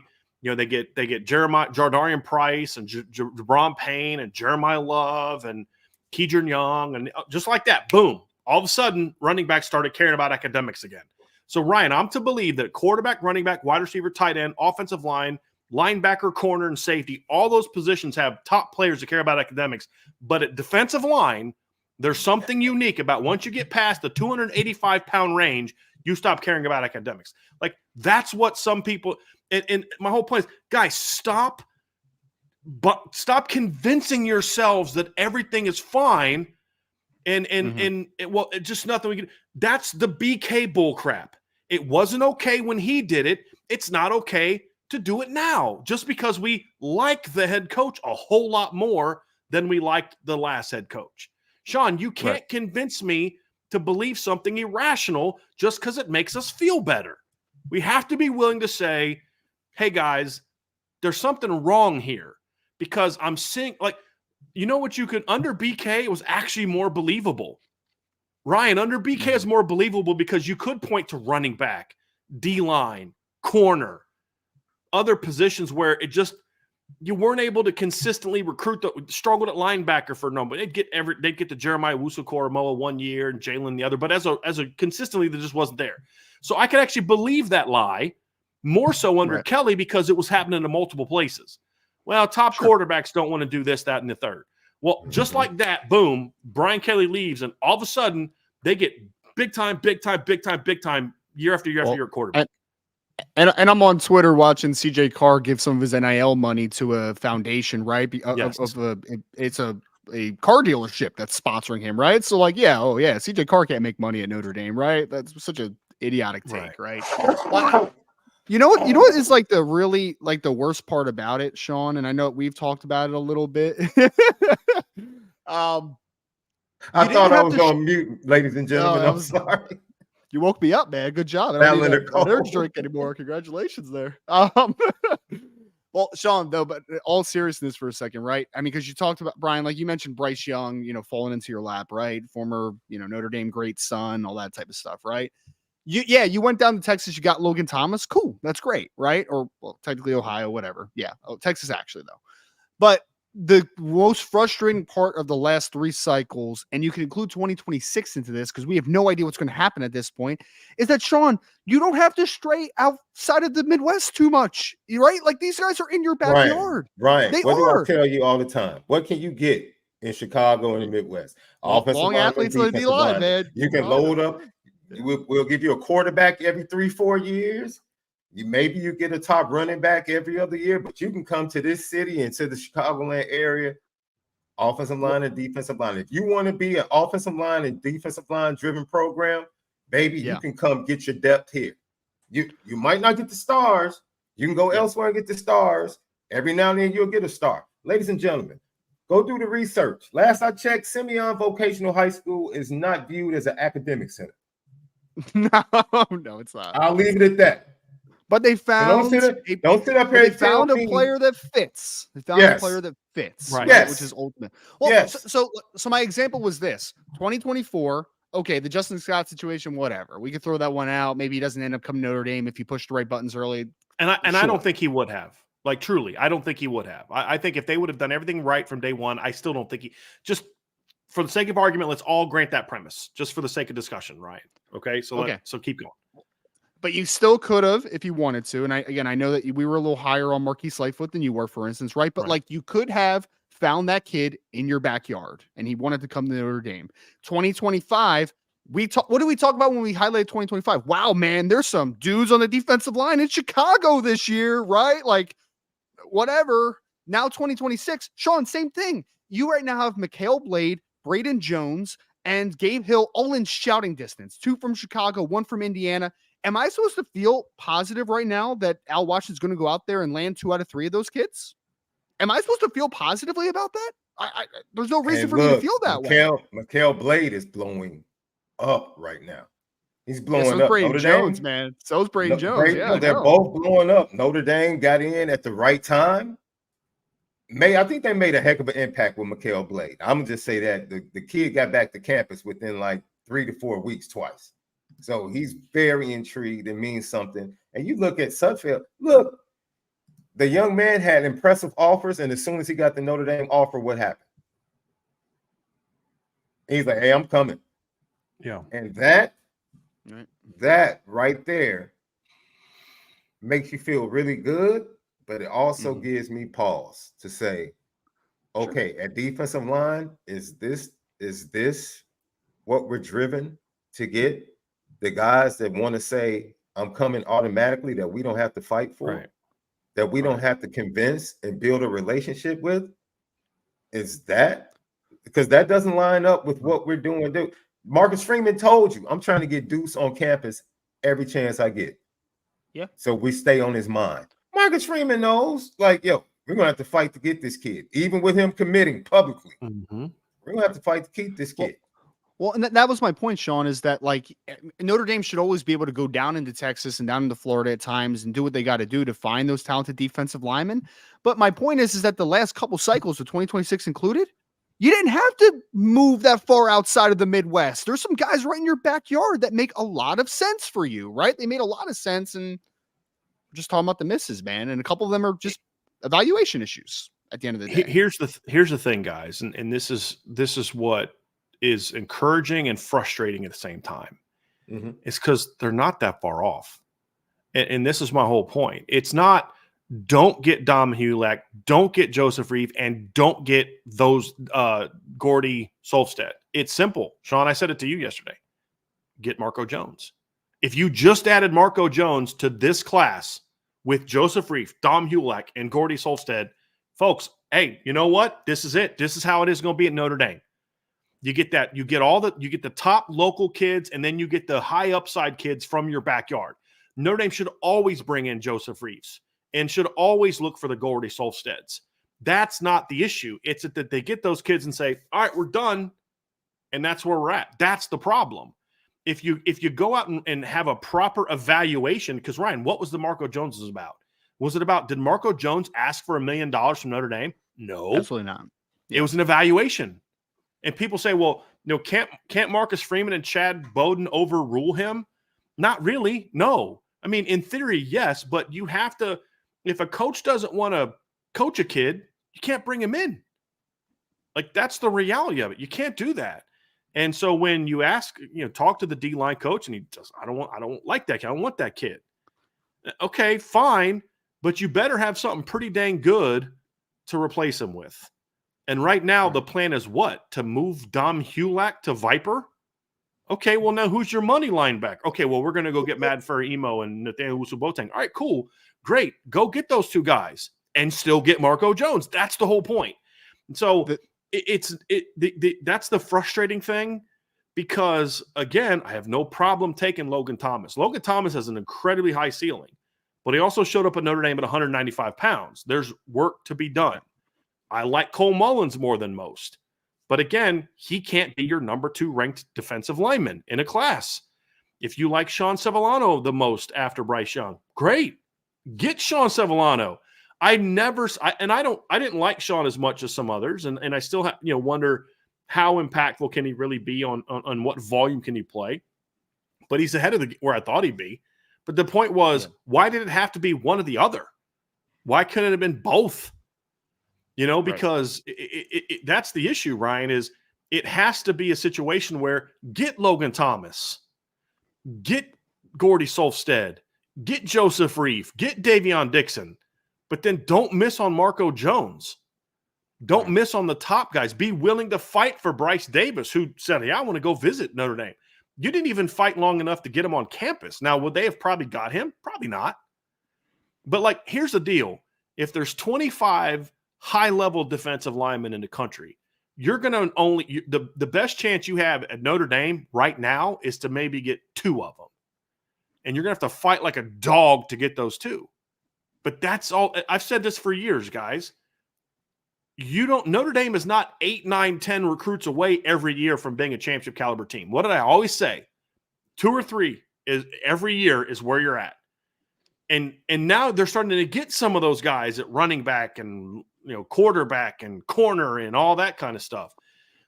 And yet the same lies that people fed me for 2 decades at corner, that Mike Mickens was like, yeah, watch. Oh, you can't recruit top corners here? Watch. His worst corner class as a full-time coach would have been one of the 3 or 4 best corner classes the previous 20 years before he arrived. When I think of the Leonard Moore, Carson Hobbs group, that's his first full class. I don't count the 2021 class because it was his first year. And the fact is, guys, he put that class together without being able to go on the road and recruit because of COVID. It's a completely different situation. So that's the whole thing is in let's say I'm right about Joseph Reeve. Ryan, you're right about, and I'm right about Cole Mullins. And we're all right about Logan Thomas and Bryce Young and Chris Burgess. And Ryan, you're right about Dom Hulak, and you're also right about Shaun Sevillano. That's going to be a pretty good defensive line. It's going to be a pretty darn good defensive line.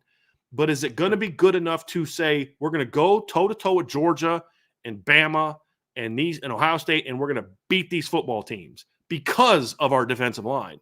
Well, why do I say that? Because that's what Marcus Freeman said the program needs to be. And so that's the question I have, guys, is I don't know that you can do that, especially in a 2-year stretch, Ryan, where your 2 best linemen play the same exact position.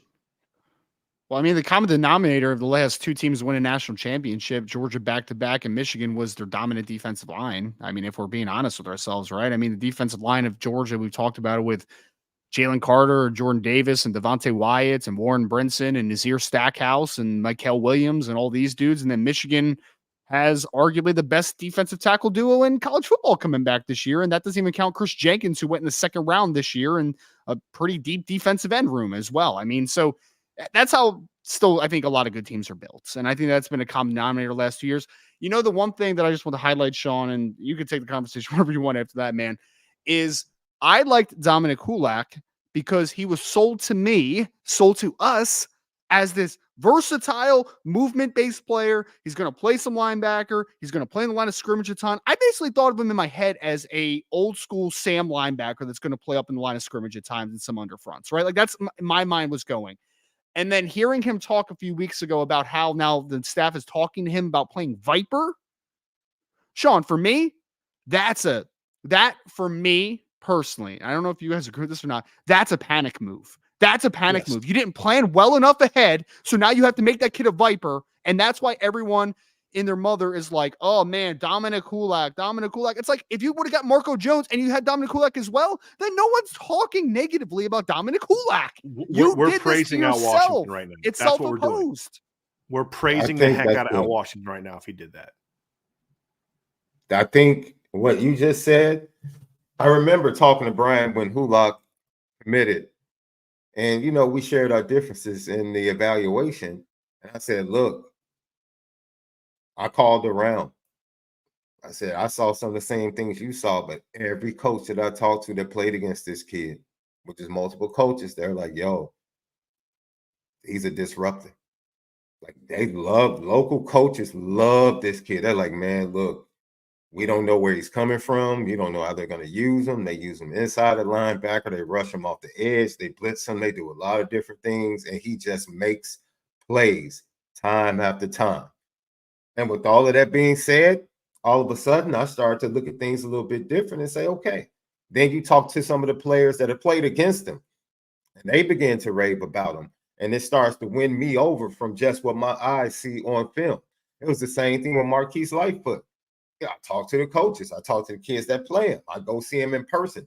Man, I'm a little bit more impressed than just sitting there watching this film. So when you talk about where this is going, and if that is the case, it is a clear violation to not go ahead and get someone that's part of the plan, than to have someone that you readily see is used in that way and has the ability, because they've been used in that way a couple of times during the game by their team, to say, okay, we can just move him to this position. You shouldn't go about your recruiting that way. You should. If you have a depth piece that you look at and you say, oh, we have a spot to fill depth-wise, or we want to give ourselves versatility with this kid because we have him now. We see, yeah, this kid can do multiple things.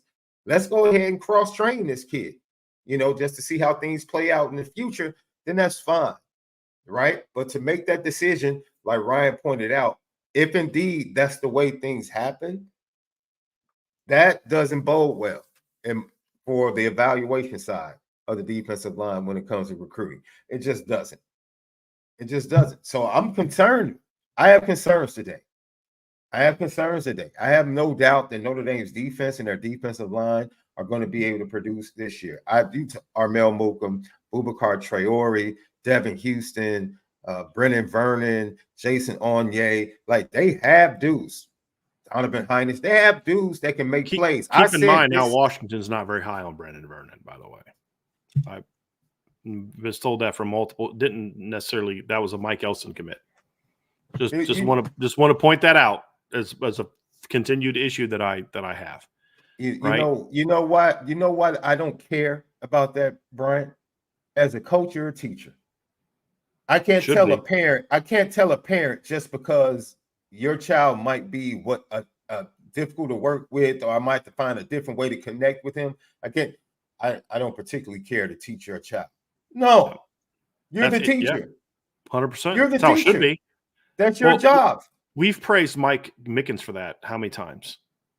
Right? Like, how many times have you heard me praise Mike Mickens for the fact that third string corners love Mike Mickens because he coaches them just like he does the starters, cares about them just like he does the starters. It's got to be that way. And so, I mean, but again,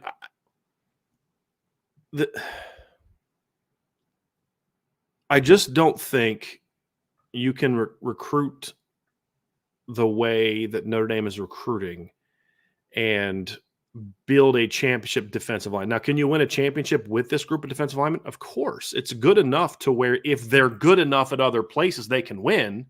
But then stop telling me you're a line-driven program. Stop telling me you're a line-driven program when you're not willing to compete for the top kids like that, like Mike Mickens does at corner. And again, when we talk top kids, this is the other misnomer. When people talk about top kids, they think we're talking about top 50 recruits. I don't give a crap about top 50 recruits. Because who was the one cornerback in his class that I pushed for above all others in 2022 class? It was not Will Johnson. They need to go fight for Will. No, it was Benjamin Morrison, right? I don't care about recruiting rankings. There's a lot of cornerbacks ranked higher than Dallas Golden. I'm not trading him for any of them. Not a one. I don't care about recruiting rankings. I'm a big advocate for Elijah Burris. I know we have some disagreements, but the point being, I don't care about that stuff. I don't care. This isn't about recruiting rankings. This is about finding those guys that can be difference makers and go for them. So here's the other part, guys. I think Joseph Reif has a 4. I gave him a 4.5 star upside grade. Let's just work with that premise. I haven't graded Gordy finished. I haven't finished grading Gordy yet, but let's just say he has a similar upside. And Logan Thomas has a similar upside, and Cole Mullins has a similar upside, and Shaun Civillano has a similar upside, and Davion Dixon has a similar upside. The other part of this problem, and this goes back to the circle around, we'll kind of finish up here, Ryan, with this part of it, is I've said all along, you have to recruit kids like that. And I do think Notre Dame is going to have more kids like that on the D line than other positions for some of the reasons we talked about. Like, so there's always a partial truth to certain things. There's a partial truth in that I don't know that Notre Dame is ever going to, like, well, they got Lynch and Tuitt and Ishak in the same class. All right, but that's an anomaly. That's the exception, not the rule. You're not going to do that very often. You kind of got lucky in that one of those kids was from, New York, and you don't often see kids from New York like that. He had a dad, and Ishak's dad was a big pro Notre Dame guy. There just was a lot of circumstances that led to that. That's not the norm. And so to me, Ryan, when I look at it, say you have to be able to get those kids. You have to evaluate the Gordy Sulfsteds properly. But to your point, you've got to also be willing to fight for some difference makers. Whether it's a highly ranked guy or a guy that maybe isn't as high, like Marco Jones isn't a super highly ranked guy. He's not a 5-star D lineman that people are throwing millions of dollars at, because like there are some defensive linemen, you and I both know, that Notre Dame has zero chance with. Zero. Because you literally have a 7-figure upfront thing you got to give that kid. That's not who we're talking about, though. Nobody has Marco Jones ranked in the top 100. Nobody. But you and I look at that kid, and we're like, I don't care what the rankings say. That's a difference maker. Yeah. That's a kid that's a difference maker. And again, make a proper evaluation there. Go land him, and this conversation is completely different. Go find a kid or go find another kid like him. But I don't want to do the whole, well, maybe you could land Madden Ferry Emo and move him there. What? That's what's going to happen, by the way. It's going to happen. Guarantee it's going to happen. It's like, okay, but now you're relying on somebody else to recruit your position for you. Right? Like, and that's also what happened in the secondary, right? Also, you stopped recruiting a couple linebackers because you wanted to like really get super specific on your linebacker board, when if the plan was, and we don't know this obviously, but if my speculation is correct, and this is pure speculation, that Madden Furiemo might end up being a Viper at Notre Dame, that means that you cut linebacker recruiting short as well. Like, you could have been recruiting Christian Jones still, Antoine Delorier, whoever the heck you wanted to at that point, instead of just making it super finite. And maybe because I think Manaferiamo might actually be a very good Viper potentially. Like, I think he has a skill set to be one, Maybe. but That's not what they're ultimately, recruiting to play, though. Right. Exactly. Right. Right. Well, yeah. So I think you're really just kind of, you're making it so finite and specific that I just feel like you've kind of limited your process a lot. So I don't know. Like, Ryan, I used to just crush Dell Alexander as a recruiter. And you look back on in your career, like, he was a terrible wide receiver recruiter. But you know what? He's a pretty darn good defensive back recruiter, apparently, because he recruited Cam Hart and he recruited Xavier Watts. You know what I mean? So he couldn't coach his position. They did recruit, Jerry Tillery. No, Harry Heastand recruited Jerry Tillery. I mean, that's the thing. It's like, what are you doing? And that's, end of the day, guys, like, that's what has to change. You can't keep recruiting on. So Max Bullitt in a year has proven himself to be a better recruiter than your defensive line coach who's been a college football coach for over a decade. Like, really? Well, Mike Mickens came from Cincinnati and Bowling Green, and he's proven to be an elite recruiter at a position that people told me for 20 years you can't recruit top players at that position, and he's now done it 4 classes in a row. I don't want to hear that you can't recruit defensive line at Notre Dame, Ryan. I don't want to hear it. Shaun, that's the annoying part, is that because I remember people used to bag on Chris O'Leary, right? Chris O'Leary's not a good recruiter. Well, Chris O'Leary showed that, like, he was starting to get there, right, with the safety class that they have put together in 2025. It was just Chris O'Leary had no resume to work off. 27. Right? Like, he was still a very Ryan, the last time Chris O'Leary was a full-time coach, he was at Florida Tech. Exactly. I mean, and so he didn't have a resume. He was a young guy. He was still figuring out the recruiting space. We saw, though, with the 2025 progress, I mean, they're in a position to land a historic 3-man class potentially in 2025 because a lot of Chris O'Leary. I mean, he deserves a lot of credit for that, obviously, right? But Al Washington's been in the game for a nice amount of time now. He's been at Ohio State. He's been at Michigan. He's now at Notre Dame. I mean, at some point, you just got to be like, bro, like, I think there's an issue here. Like, I think there's a small issue there. Is there any other assistant coach that came in with Coach Freeman that stepped into a better position? No. From a depth current roster position. Oh, yeah. Setting himself up. Joe Rudolph. To go ahead. That's fair. I mean, yeah, in the middle. Yeah, because of what Harry had done. But I'm talking about when he first got the job. Absolutely. What has Joe done with it? Yes. He's building on what Harry did. Yes. On the recruiting trail. Yes. Yeah. So he's living in my now. If we're just looking at a big picture where the defensive line is produced, they're playing well. Yeah, but you have to forecast this thing because Isaiah Foskey and Heinisch, they're gone. Eventually, Riley Mills and Howard Cross, they're going to be gone. So you're going to probably lose your entire starting defensive line after this year. Absolutely. So now, are we projecting what the defensive line is? This is why I tell Notre Dame fans, relax. I understand the concerns. They're warranted when it comes to the offensive line. But you know what the offensive line has? Talent. So relax. Talent and coaching. Right. Regardless of what you think about Joe Rudolph's performance as a coach last year, his track record shows that he can produce. He's at least good. Yes. Is he elite? Yes. Don't. He's at least good. Yes. But you know what? It's going to be a lot easier for him to build big-time offensive lines because he inherited talent and he's adding more to it. Thank you. Right. And the other thing, too, is that, Ryan, we don't know, and I've said this before, we don't know that Al Washington can develop younger players. That is still a bit of a question mark. I will say this, though. If he does a great job this year, it means he had to develop Josh Burnham also, and Bryce Young also, and Jason Onye also. And that will answer some of the development questions.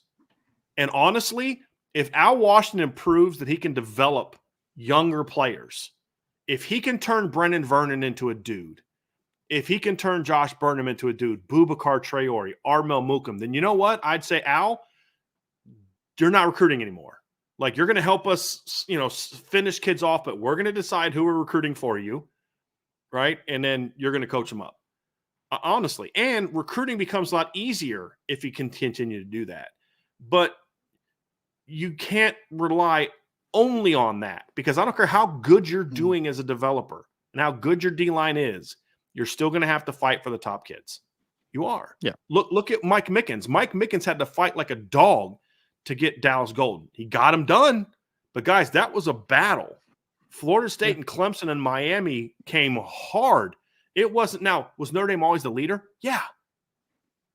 But there's kids that Notre Dame missed out on the D-line the last couple of years that Notre Dame was their early leader, and they didn't get them, right? I mean, if they made a hard push for Marquise Lightfoot, he's probably Notre Dame right now. You know, and I'm not going to criticize him for that, because I'm not going to do hindsight 2020 and say they should have gone and got this kid. I actually personally like Logan Thomas better, personally, you know, upside-wise. But the point is, you still have to go fight for that one guy. And really, that's where they're at, guys. They're one guy away each year. That's the frustrating part, but that's also the encouraging part. Because if the light does go on for Coach Al Washington, or he does putting another great D-line on the field, because he did a great job last year, the D-line. Nobody can take that away. Oh, he inherited. Yeah, okay, fine, he inherited that, but he still had to coach those guys up, right? I mean, Mike Elson never really coached Riley Leonard to be a three technique. He coached him to be a defensive end. Riley Mills, yeah. I mean, the other day, Ryan, I was doing this, and I kept saying Riley Mills when I was talking about Riley Leonard, and then I started talking about Riley Mills, and I kept calling him Riley Leonard. It's very annoying. Riley Leonard could probably play Viper. He could probably play Viper. Probably. The point, however, is just because, and this is what I say, just because you may not like a guy, don't take away from him credit that he has earned. But you also can't dismiss the fact that it's different developing Riley Mills and Howard Cross and Javonte Jean-Baptiste and Jordan Patejo than it is Josh Burnham or Boubacar or some of these other younger players. Because the foundation was laid by Larry Johnson and Mike Elston, two of the best in the business. But if he can prove that he can do that, then there are things you can do to help with recruiting, like they did with Chris O'Leary. They recognized Chris just isn't that good of a recruiter. So they tandemed and tag teamed some guys and made it better. The problem, however, though, is that I think Chris O'Leary understood his shortcomings. I don't know that that's the case in the D-line. And it goes back to what you were talking about, Ryan, which is this is an evaluation problem, arguably more of an evaluation problem than it is like you could make a case. It's more of an evaluation problem than it is a willingness to recruit problem. Was that fair? Shaun, I'm going to say this, and this to answer your question, Brian. This is because I think I said this word for word to Shaun yesterday. And some people in the chat are going to hate this statement, but it's okay. Some people are going to hate this. I don't think Al Washington's a bad recruiter. I think he has a very bad process of recruiting. I think it's completely different. I think Al Washington can develop a relationship with a kid. I think he can sit down and they really get a lot out of it, right? I think that he has good relationships with the people that he recruits. I don't think that he's a bad recruiter. I think that he mismanages time a little bit. I think he has some bad evaluations. I don't think that he's overly focused as well as he should be at times in recruiting. But I don't think fundamentally sitting down with a player, selling the school, talking to parents, developing relationships, I don't think Al Washington's bad at that at all. Like, I do not think he's bad at that even slightly. Can you guys correct me if I'm wrong? But when Notre Dame first started getting on Chris Burgess, they were not his leader. No. They were not his top school. No. I would argue they were third behind Ohio State and Michigan. So he showed in that recruitment, when he puts his mind to something and wants a guy, he can go get it done. Now, did Marcus Freeman help? Yes. Did Chad Bowden help? Yes. But that's also true with Dallas Golden and Ivan Taylor. And, that's what this staff does. It's not meant to take away from Coach Washington. He out-recruited. Ohio State wasn't pushing for Shaun Sevillano to necessarily commit. They were, there was another kid they liked. But while they were doing that, Al Washington did like Shaun Sevillano and went hard after him and got it done. So he has shown when he does it, he can do it.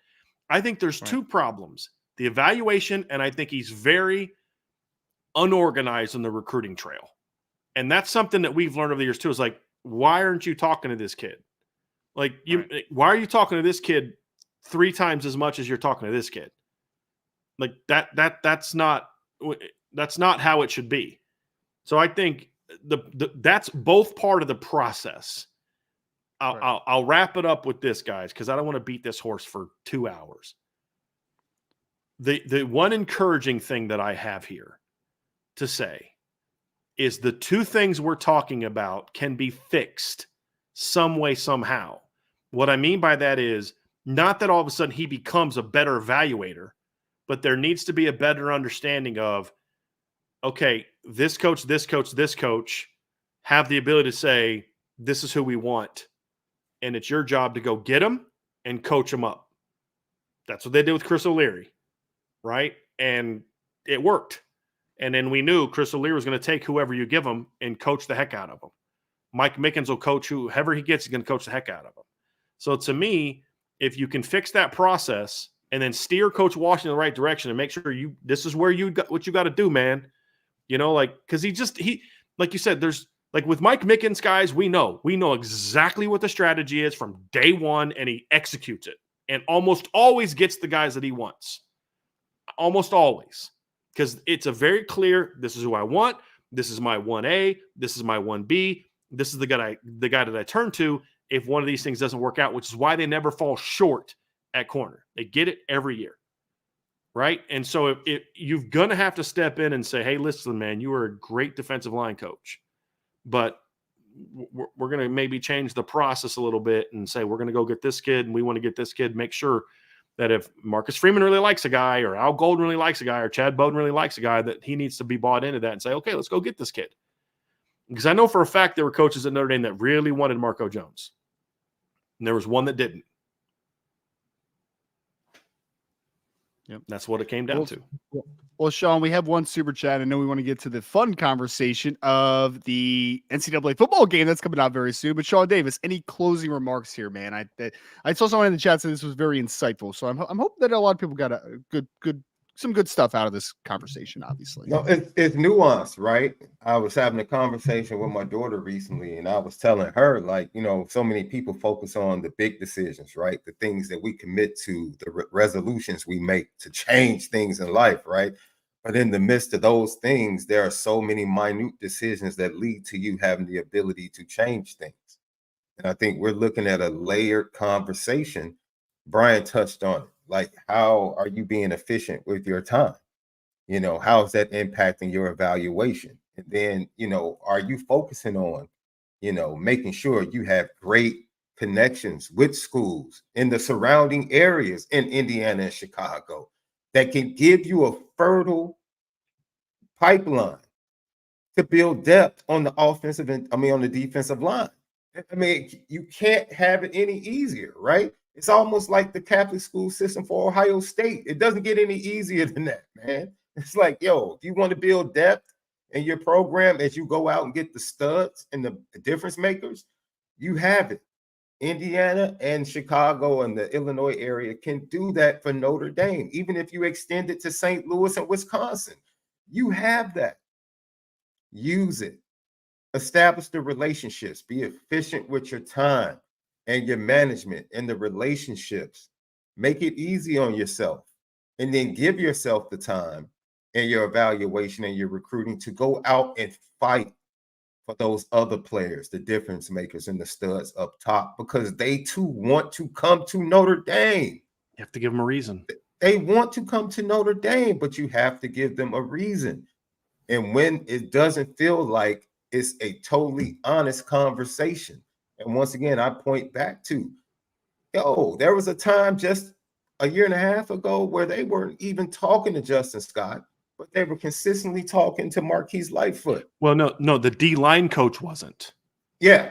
The head coach and the recruiting coordinator, yes, were definitely talking. But we're talking about the D-line coach, right? So now it begs to differ. We just came off of this, man. I'm sorry. It might be PTSD. I might be overthinking this. We just came off of this. With an assistant playing favoritism in certain ways. Like, we just came off of this. And now I don't know if I'm overthinking this, but you start to get a feeling where it's like, okay, this evaluation and the way things are playing out, are you really telling me that you looked at this kid and that kid, and that's the kid you chose to give more attention to. Now I have to really think about what's really being done when we're coming down to watching film and evaluating, which is why I asked the question during the first segment. What are the variables that lead to the answer when it comes to defensive line recruiting? We just want answers. We just want answers, Shaun. Everyone here wants Notre Dame to be super successful. Do we not? I mean, I've been waiting my entire life for and an they're so freaking close. That's the point. At this position, they're so close. So but close. Doesn't Bryan and Ryan, you guys know this. We can say what you want to say about James Franklin, but the history of linebackers and defensive line at Penn State has been set, and they recruit to that. They recruit to it, and they develop to it consistently. They've been doing it for about 20 years. It literally has not changed. They can't find a quarterback to save their life, but boy, you go find a defensive line and linebacker, an occasional defensive back at Penn State, because they have a plan, they recruit to it, and they coach it. And they've done it through multiple head coaches and staffs. And we're asking that defensive line for Notre Dame, what is the plan? What are you recruiting to? We feel like we know what Al Golden wants to do on defense, which is be fast, play fast, get upfield, disrupt the quarterback, tackles for loss in the running game. He might not even be looking for, like Georgia. Kirby Smart wants 3-4 guys that are over 300 pounds. I mean, he recruits to that. That's his plan. Al Golden might not want that. Al Golden might want 292 guys that are 290 to 300, and maybe one guy like a Shaun Sibiliano and Davion Dixon in every class that can be that stopgap guy, that to, take on the double team and get the push. But what is the plan? What is the plan? Because the vision should come from the head coach and the defensive coordinator. That's where the vision for the defense should come from. This is our vision. This is what we want to do. Now, go out and find us some guys that can help us get to the next level in every position room. And this is the only position we're asking, what's the plan? Based upon what we're seeing. We just don't know what the plan is. So we're going to wrap up right there, Ryan, just real quick. Some people jumped in late. For those that have jumped in late, this conversation is not about Gordy Sulfsted. We all said we like Gordy Salstead. Notre Dame should have taken Gordy. We're good with that. He's a good player. Mm-hmm. We're talking more about the big picture direction of recruiting the defensive line. So for those that jumped in late, no, this is not they got Gordy Salstead. We don't like him. This sparks this conversation. Again, it comes down to the process. We like taking him. We're good taking him. We like the ceiling. We like the upside. We're not happy about some of the things they've chosen not to do at with other players. That's the difference, just so people understand what we're referring to in this conversation. So, Ryan, I just wanted to get that in because we just had a couple people in the chat that kind of got in late, and I just wanted to make sure they understood. If you go back and listen to the Gordy Sulfsted part of the conversation, there's a lot to like about that kid, and there's a lot we like about that kid. He's just a low-floor, high-ceiling guy, in my opinion, and the issue when you fill up with mostly those kids is those kids have you can point to the Adetokunbo Ogundijis and the guys like that panned out. They were hits, but those guys hit at a much lower rate. And when that's all you're basically landing, it's harder to put the group together. Because like Riley Mills was not that. Riley Mills was a top 150 player coming out of high school. He was not a low floor, high ceiling. He was a good football player. Howard Cross was a good football player. Just is he going to be big enough? If he was big enough, there was never question he was going to be a good football player. Or Jordan Patel was a top football player coming to high school, right? So this isn't about, you have to recruit both. You have to recruit Riley Mills. You have to recruit Jason Onye. Right now, they're recruiting Jason Onye. They're not recruiting enough Riley Millses. That's the difference. And so I just want to make sure that people understand that before we move on. For those that jumped in late, that this was not a 2-hour long, why the heck did they take Gordy Sulfsted conversation, right? So I wanted to wrap up with that, Ryan, to make sure people understood that. Okay. And so we had a couple of super chats. I just want to hit this one real quick and just let Charlie, Weiss's last belt loop, get it out off his chest. So Charlie, thank you so much for the super chat. I very much appreciate it. He said, gents, it's the same story with Washington every year. The difference with Alabama and Georgia is, yes, they get D-line depth, but it's sprinkled in not the majority. So let Charlie vent there. Thank you so much, I will Charlie. say this, guys. Notre Dame is not going to recruit like Bama and Georgia. They're not. That's not the point. Is you have to do your best job to make sure that you're getting lines as good as them. And it's not going to be just recruiting 5 stars all the time. You have to find some of those. You have to find your Adetokunbo Ogundijis. You have to find your Isaiah Foskis, guys that you didn't have to beat the big boys for. But you also have to get more of the dudes. That's the difference.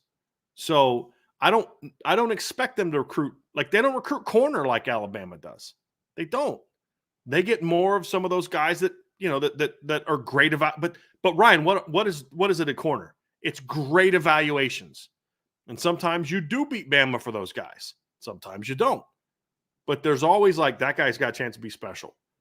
And so it's not going to be like Georgia or Bama.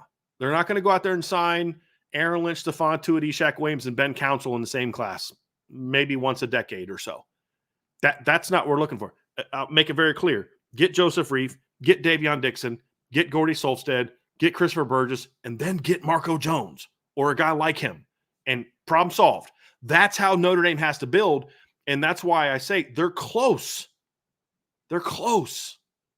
And this was an issue under Mike Elston as well, if we're going to be honest. This isn't just new to Al Washington. It's just, I think Al Washington is not taking advantage of the foundation that Mike Elston laid. The whole point is, like, Lance Taylor laid a good foundation for Dylan McCullough to then build on. Harry Hiestand laid a great foundation for Jeff Quinn and then Joe Rudolph to build on. We're not seeing the build on here. That's the difference.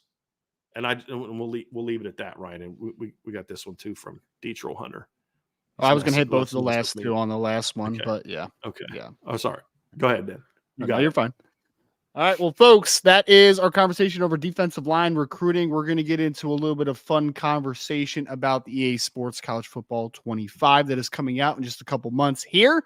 We're talking about that next. So nobody go anywhere. And again, Charlie, really appreciate the super chat. It's very much appreciated. I know that this time is for venting, man. We vented a little bit. You get your chance to vent, and I completely understand it. We're going to get into that talk next, though, folks. Before we do, hit that like button. Make sure you subscribe to the podcast, notification bell on YouTube as well. If you listen to us on Apple, Spotify, or any other of your favorite podcast platforms, make sure you're subscribed and make sure that you hit a 5-star review over there as well. boards@irishbreakdown.com, and we'll talk to you guys on the next segment here on the Irish Breakdown podcast. Fellas, want to have a fun conversation to end the podcast today. So if people have been living under a rock or you're not a video game person, one starts because in just 2 months here, we're going to have I'll keep going on NCAA.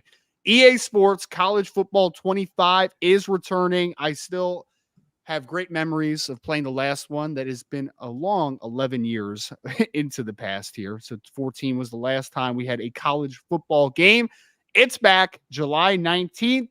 Notre Dame will be a part of it, obviously. We have been getting a lot of teaser videos. The one short that we got recently, Notre Dame was literally the first game action that we saw, too. Them running out of the tunnel, hitting the play like a champion sign, and moving on for the rest of that little bit of an early introduction into the game. So I'm super excited about it. And we thought the best way to do this, because whether you were a dynasty person, you were a game-to-game person, you're an online person, you're a road to glory person, whoever you are, whatever you like to recruit, whatever you like to do in the video game, we have some superlatives that I think are going to be a lot of fun here. So we're going to kind of work through some, and I want people in the chat. This is an interactive section of this podcast, okay?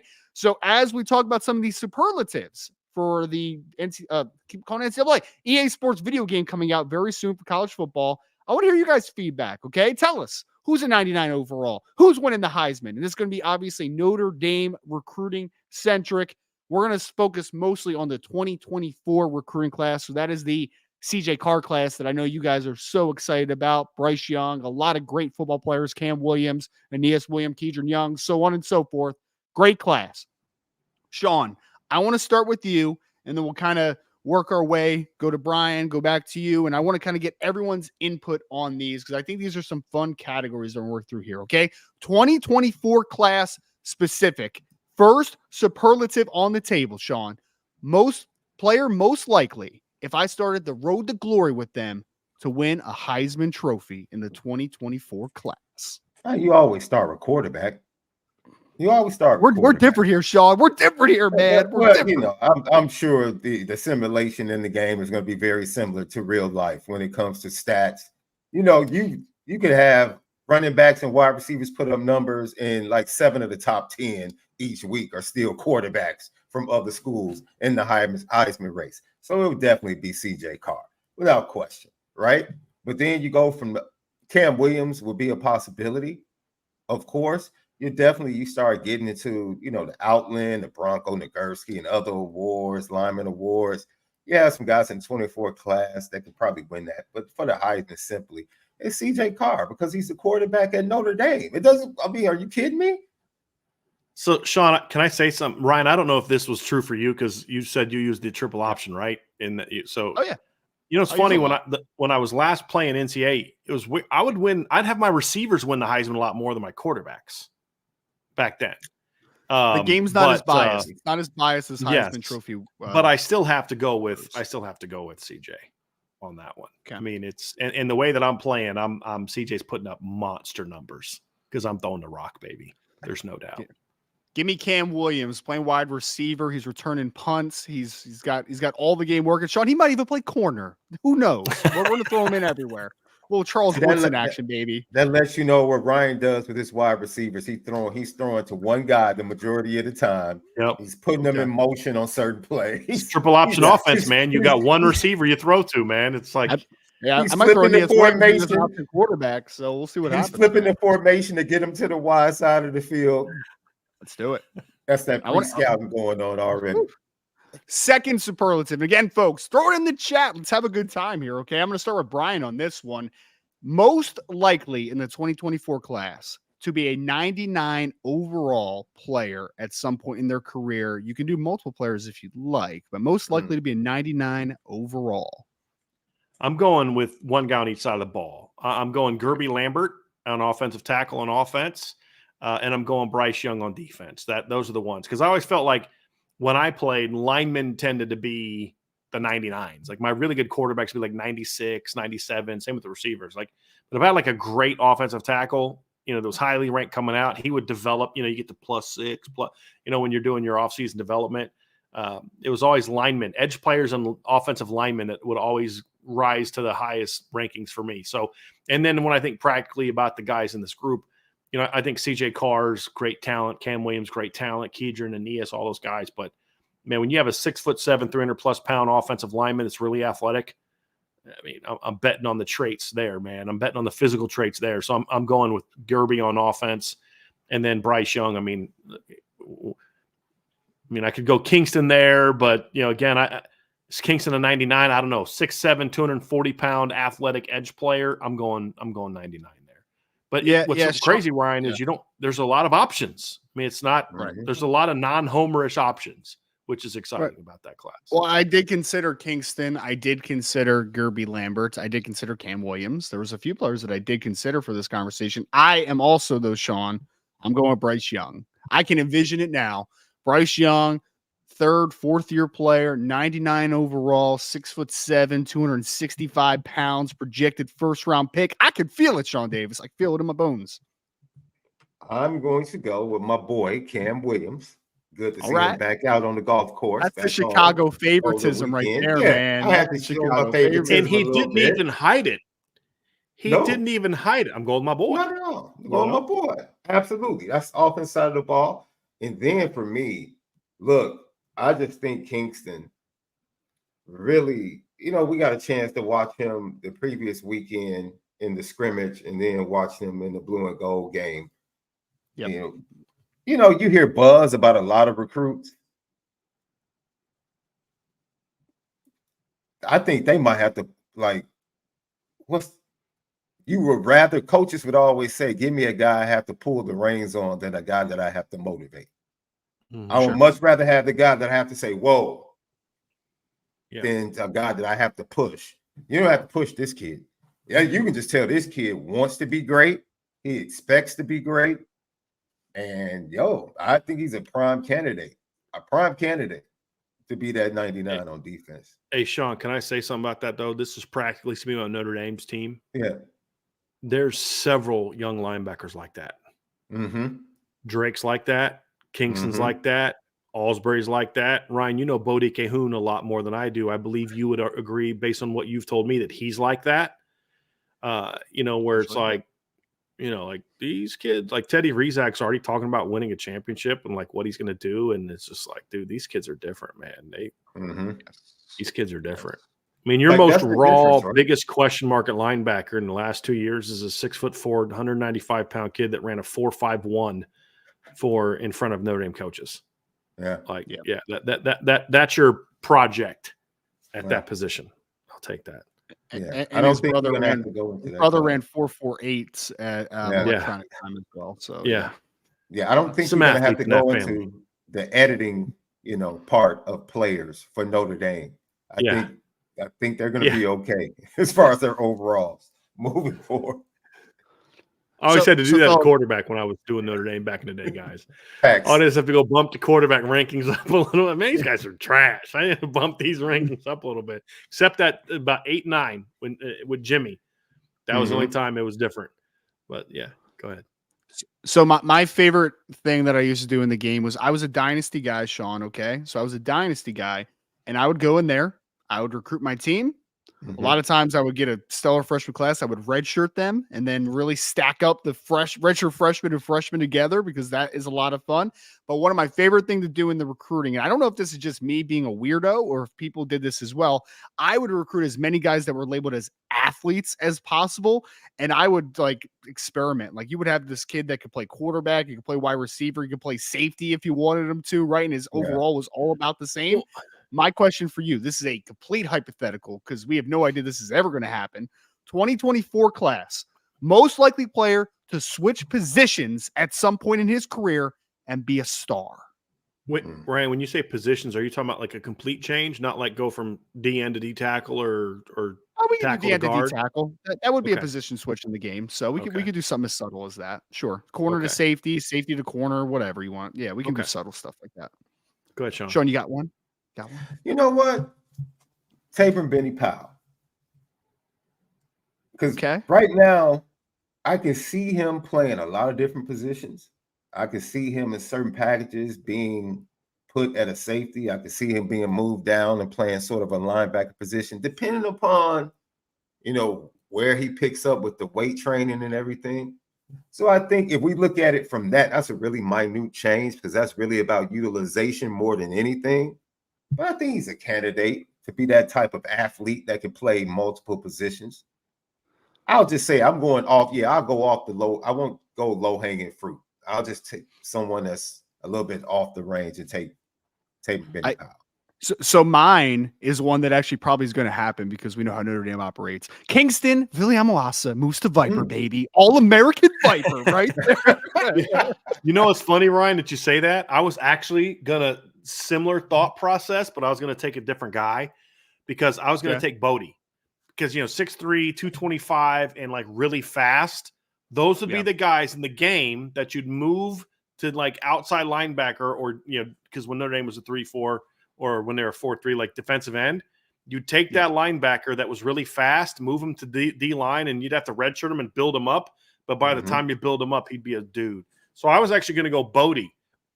Was going to be my pick. So we're kind of on the same page on that one, Ryan, as far as position-wise. But, like when I thought about the game, like I never really had a lot of success with big moves. Sometimes a DN to a D tackle, corner to safety. That one worked out well. But like you, Ryan, I'd recruit like 5-6 athletes a year because you'd never know which position they were going to, like, when you moved them over where they'd, like, be the best at. But, like, athlete to safety was one that I always had a lot of success with. You recruit an athlete and move him to safety. There was always this random one. I feel like it was NCAA 12, maybe. I can't, or 12 or 13. I can't remember. But there was this one random athlete that you can get that was a generic athlete every time, Shaun, that was Yeah. like 5'10, but 91 throw power and like 90 speed. I'm like, hell yeah, I'm going to be a quarterback. Are you crazy? I'm Yeah, not wasting this dude as running a that slot dang triple receiver. option. Yep. Well, See, I would do the old school like West Virginia, Pat White stuff, right? And Okay. that's my guy right there. That's my guy. See, the game for me now is going to be totally different. I hear they're implementing some type of transfer portal or form of it in the game. Yeah. See, because Yeah. I was like the most disloyal coach when it came to the quarterback position. I wanted to play my freshman recruit as soon as possible. Sure. Well, remember, they they'd had be like- transfers in the last couple editions of the game. Yeah. Like you'd lose guys if you didn't play guys enough, you could lose Yeah. them, and then you'd have to like spend points to try to convince them to stay. Yeah. Remember that? Yeah, Yeah. that That was was just a precursor to the So- transfer portal, man. You have to spend all your money in there. So So so you know, I'm being out front. This has nothing to do with like anything that happens within the program. Deuce is starting for me in next year's game, at least halfway through the season. I'm letting you know, Deuce is starting for me. Whoever wins it out, Deuce is starting for me. and then I can't whoever speak to Noah anybody Grubbs or else. Brady Hart are starting for you the Oh. year after that. Okay, Oh well, I'll give Deuce 2 years. I usually Okay. give my guy 2 years. you're not and then giving I'm like, CJ 2 okay. years though. Man, it's tough. Nah. I'm being honest, man. I'm trying to be honest here. I'm trying to be honest. Maybe I'll go. No, what I'll do is whoever wins the starting job, that's who start is going to be for me. But Deuce is in the bullpen. Oh, he's in the bullpen. So he's going to get time every game. Every game he's getting some reps. So I never played a freshman quarterback, but I'd always play a redshirt freshman quarterback. And if he didn't make a certain number of points improvement in his second year, I'd bench him for the next redshirt freshman quarterback. Exactly. Yeah. But that was like game strategy on that one. So because it's like the way that's the greatest thing about the game. And I hope in whatever the new format they have, I hope the recruiting is just as exciting as it always was. Yeah. That was the off-season recruiting. I honestly would get to the point where I wouldn't even play the game anymore. No. I would fast. Yes. I'd play like I'd play USC every year. Right. Like there was like a big game, right? Right.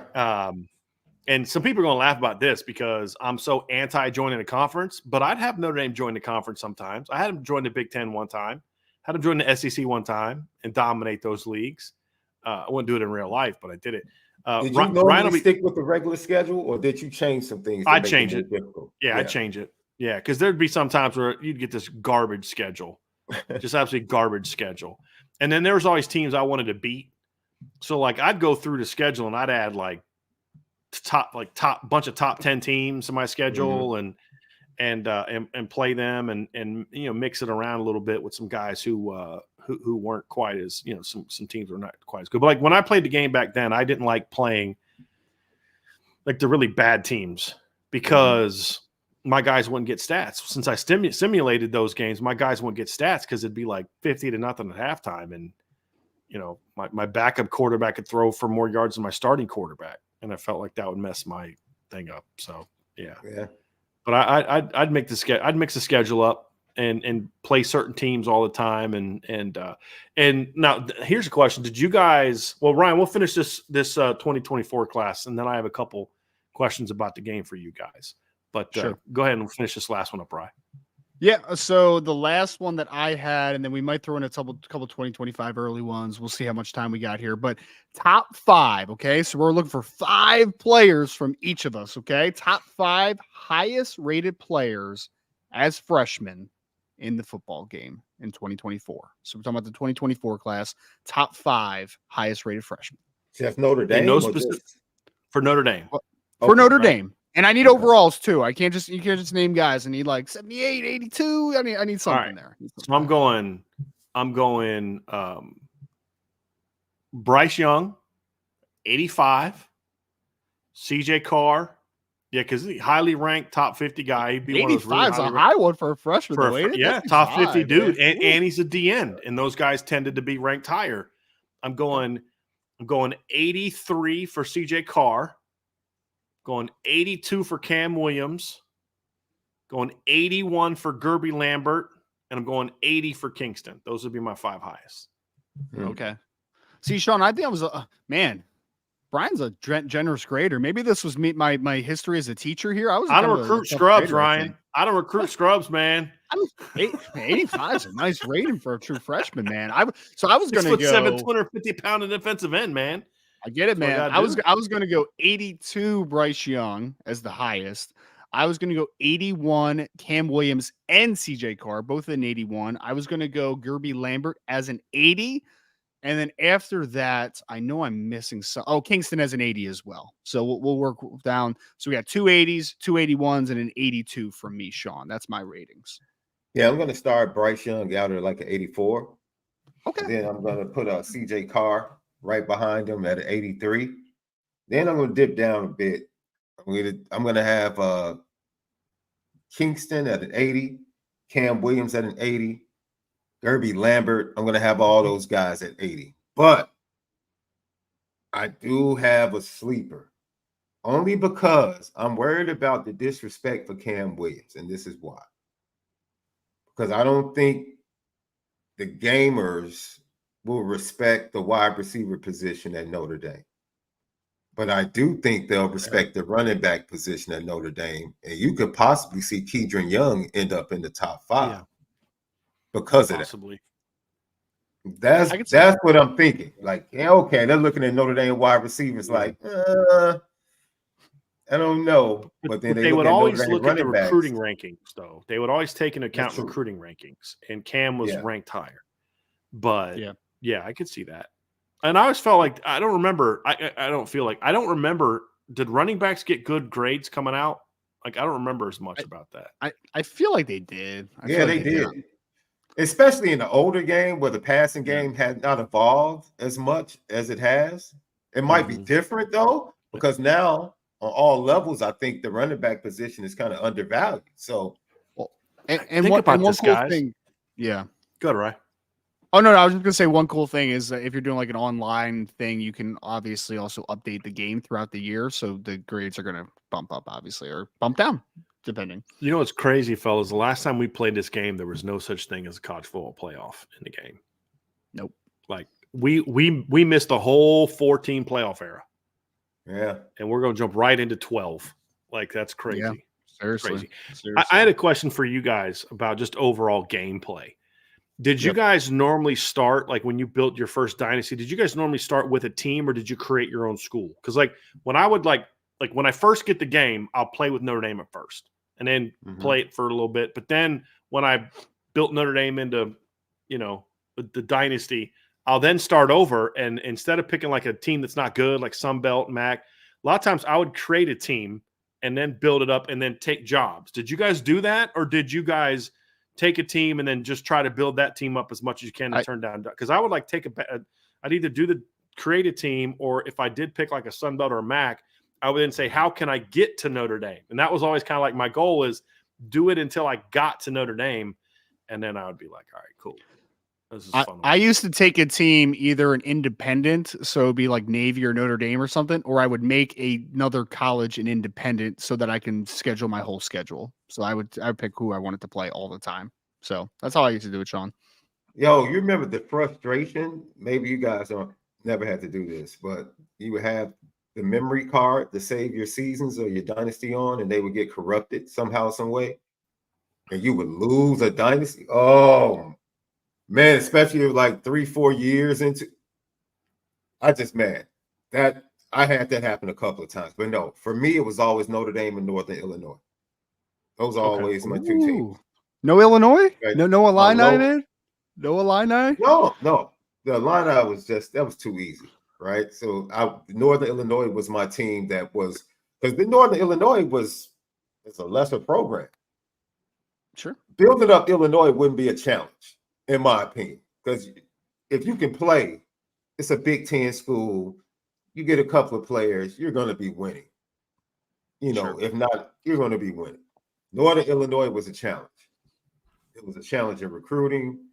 It was a challenge in a lot of different areas, and for the Mount Carmel, for Brayton Jones, head coach, right now, to be a quarterback that I played with in the game is crazy to me. I thought about that the other day. Like, I used to play with him when he was a quarterback for North Illinois. That's the guy that led them to the Fiesta Bowl, right? Or the Orange Who Bowl, is it? Fiesta Bowl.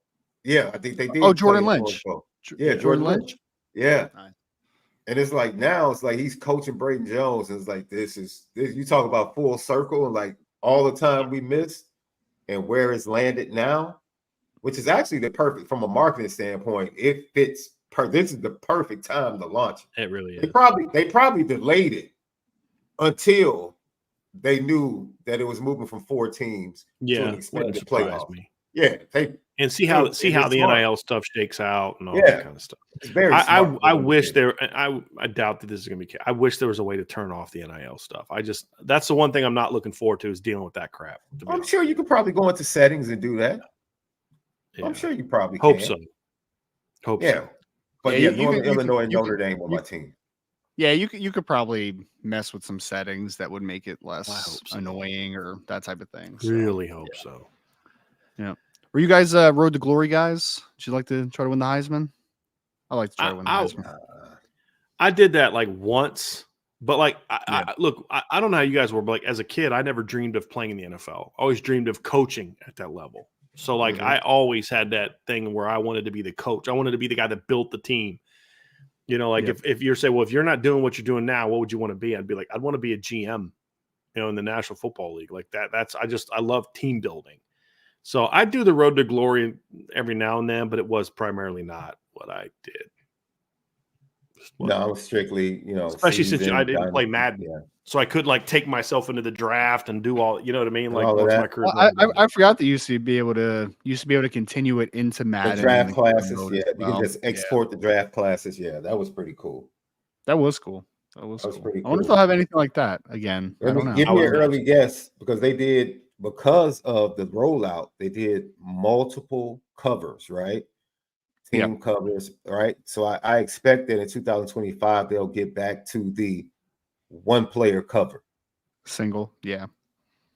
Early guess or let's just say it's a one player cover for each top team that made the playoffs the previous year. That's a good superlative. That's a good superlative, Shaun. Who do you think that guy would be for Notre Dame? Let's say Notre Dame makes the playoffs in 24 as we expect.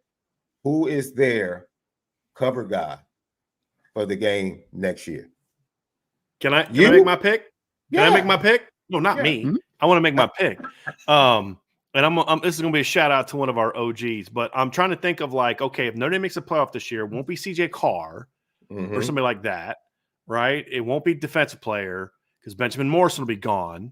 So who do I think is the biggest dude that's going to come back next year that's going to kind of have the swagger to be that guy? I got to give it out to my guy, Salty Virginia Peanuts. It's Jaden Greathouse. Oh, no. It's Jaden Greathouse. That's who it would be.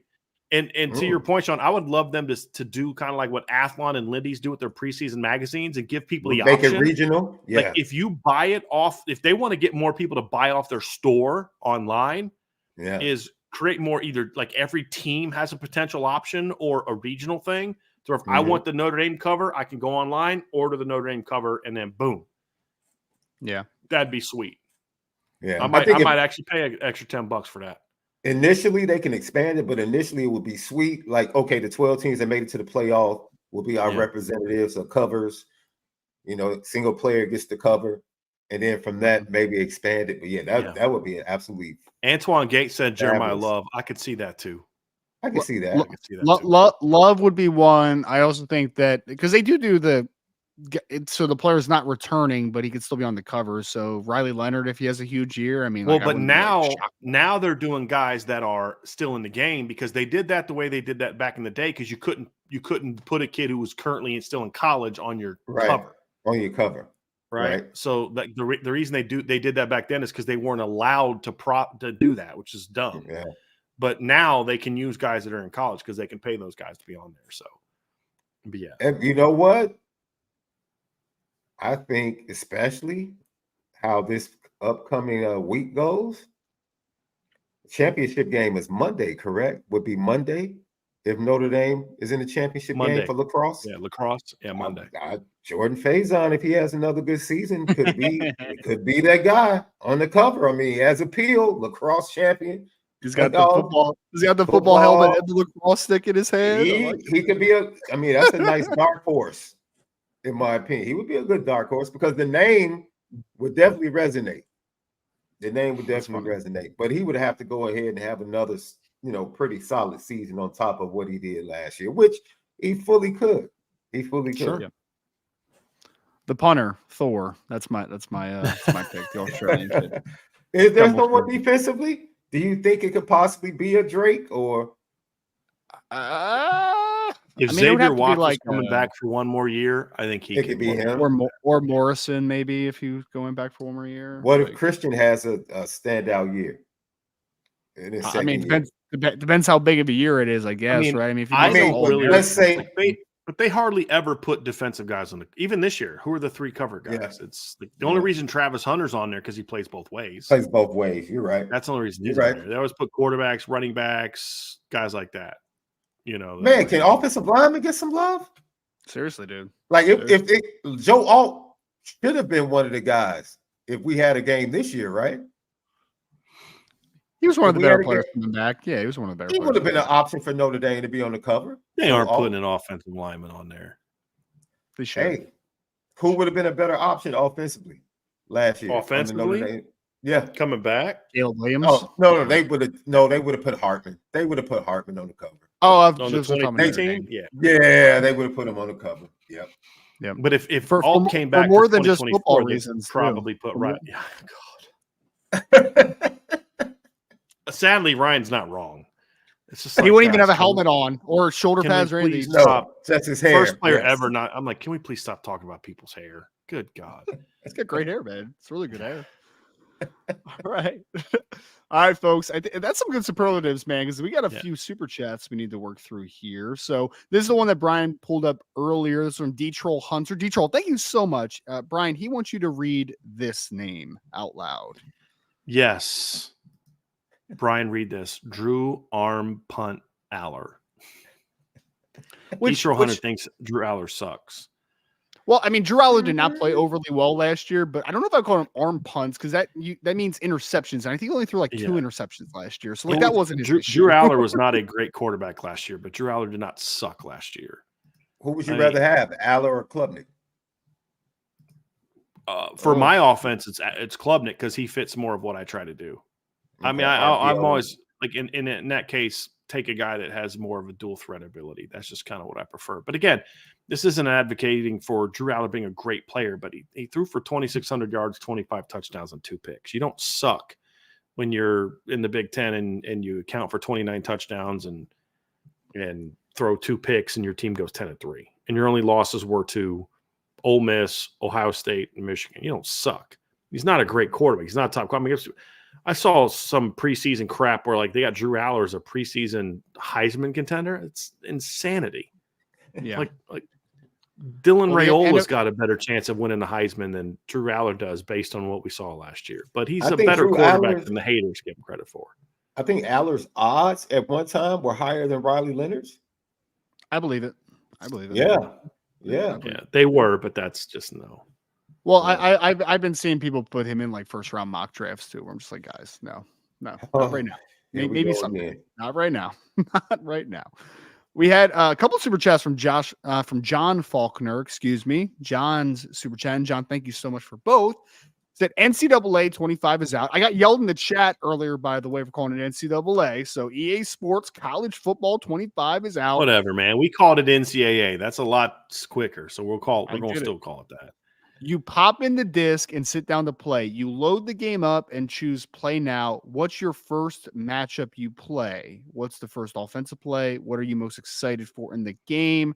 Bryan, we start here with you first. You load up the game and choose to play now. What's your first matchup you play? Notre Dame, Michigan, because I loved blasting Michigan. I don't want to have them play in real life, but I enjoyed. That's always a game I would play, and I would smack them. I feel like, I would smack them. This is a little bit all. We need to be able to like shrink this bubble or something a little bit, but John, we appreciate it. For Shaun, a lot of people, this is the best view of me in this show. That's not nice at all if people say that. So, Shaun, your first matchup. Our first matchup is definitely going to be USC, especially now. Yeah. Yeah, Well, my especially first now. My first is I'm going to get a little bit of some early Notre Dame conversation. So Notre Dame, Texas A&M, baby, first game of the year. There you go. Kyle Field, let's get it rocking. Let's get it rocking. So you'd What's start your right in first- the dynasty. Is that what you would do? Like Ryan, you just go right into the because like I would always play like as I get used to the getting used to the controls and all that. I'd play like a single game, a free game. Now I might still do a single game, but I still might do the Notre Dame, Texas A&M, just get the juice flowing a little bit from the Notre Dame season. I don't know, maybe. First offensive play, triple option, baby. Veer, it's like Novocaine. It's like Novocaine. What about you, Shaun? Either halfback toss or outside zone. I like to test like the run game. zone. I like to know the run game interface before I do anything. I want to see how the acceleration works, how the juke works. I need to get that down pat. I like to learn that stuff early, and then I can go into the passing game. Yeah. You guys are not going to be surprised by this at all, but I'm coming out throwing. So my favorite play back in the day, and I'm can't remember quite what the tight end did, but I'm pretty sure. But I'd have double deep outs, and then I'd have a post route by my slot, and then I believe it was like a 5-yard quick out by my tight end. That was one of my go-to plays. Just just 1st and 10, good play. Because if I got cover 2, I could bang that inside post. But if I got cover 3, then I'm banging the outsides or possibly coming down to my Y option. But yeah, it was a great 1st and 10 play for me. That's where I'm starting. That was a great play because I used to take the tight end. I mean, not the tight end, but the slot receiver and motion him. And instead of running the out route, because if that was to the short side of the field, I would motion him to the wide side and it would end up being a crossing route or an in route. You know what I'm saying? Coming from that side. So, yeah, that was a really good play. I remember. Was I the only loser that created his own playbook? No, I created playbooks. No, okay, good. I created plays. Yeah. No, that's not loser. That's genius. Okay, good. Yeah. Yep. All right. Last part of this question. What are you most excited for in the game that it's back? I mean, it's been a long time, man. This is the first game that's come out in a long time where I'm just like, because, I'm 32 now. I don't really game anymore, right? Like, I got a lot of responsibility, but now I'm like, I need to make some time to play this thing, Shaun, because we haven't had this thing in 11 years, man. It's been a long time. You know what I'm most excited for? You going to go ahead, B? No, man, go ahead. Yeah, I'm most excited to trash talk. I haven't trash talk. Maybe you got, dude, I used to trash talk the TV. I'm sorry, man. I trash talk the TV, so I'm most excited to score my first touchdown. I'm probably going to hit pause, say, let's go. That's all right.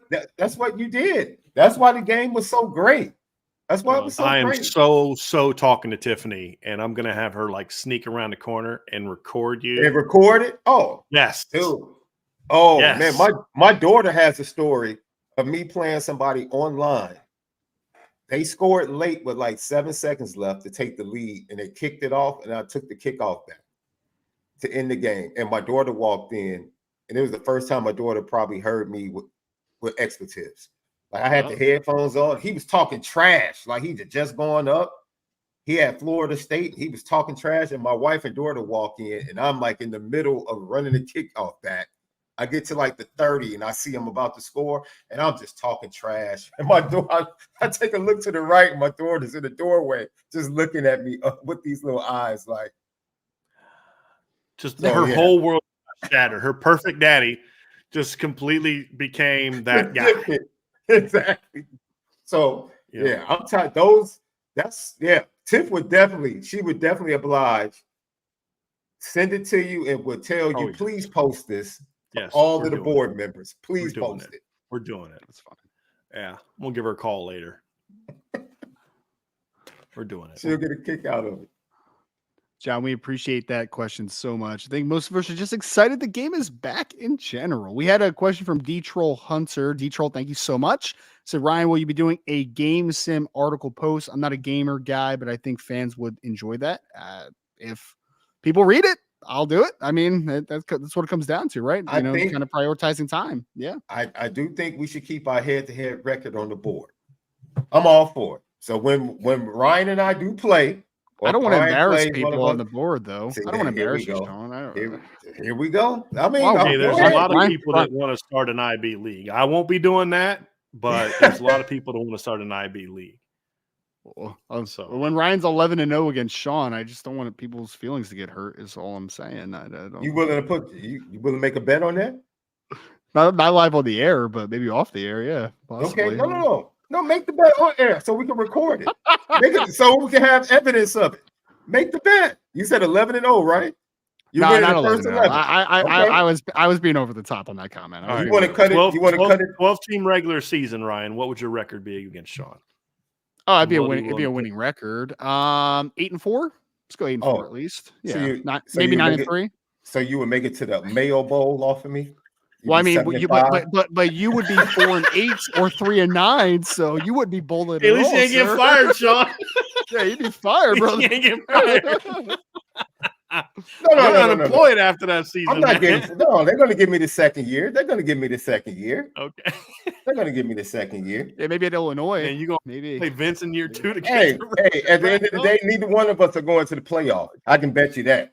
It's very true. No, you're not wrong about that. You're not wrong about that. I love this comment from Salty Virginia Peanuts. Shaun breaking out the cuss words while trash talking his 9-year-old opponent.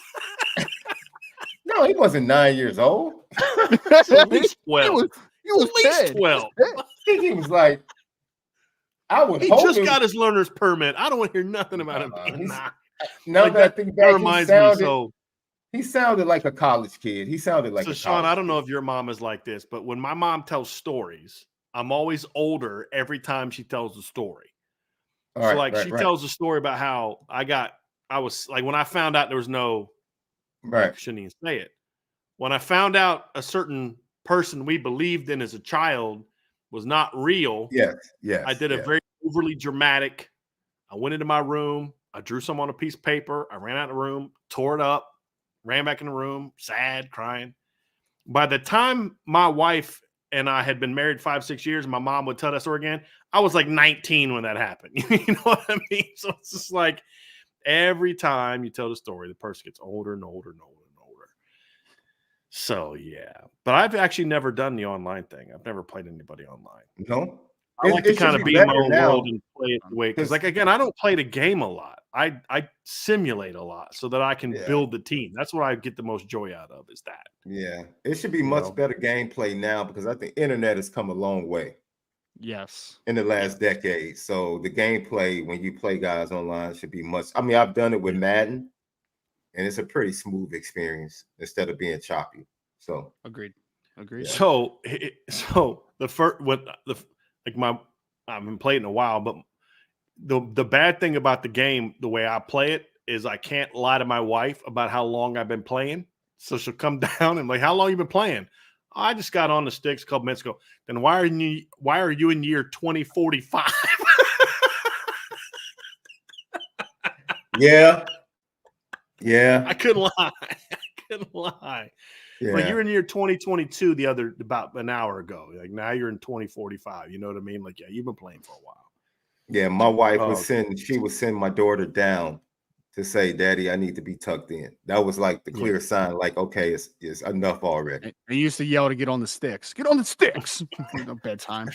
So you send your daughter down, and all of a sudden she doesn't come back for half an hour. Tiff comes downstairs, and Shaun's in there talking trash to his daughter.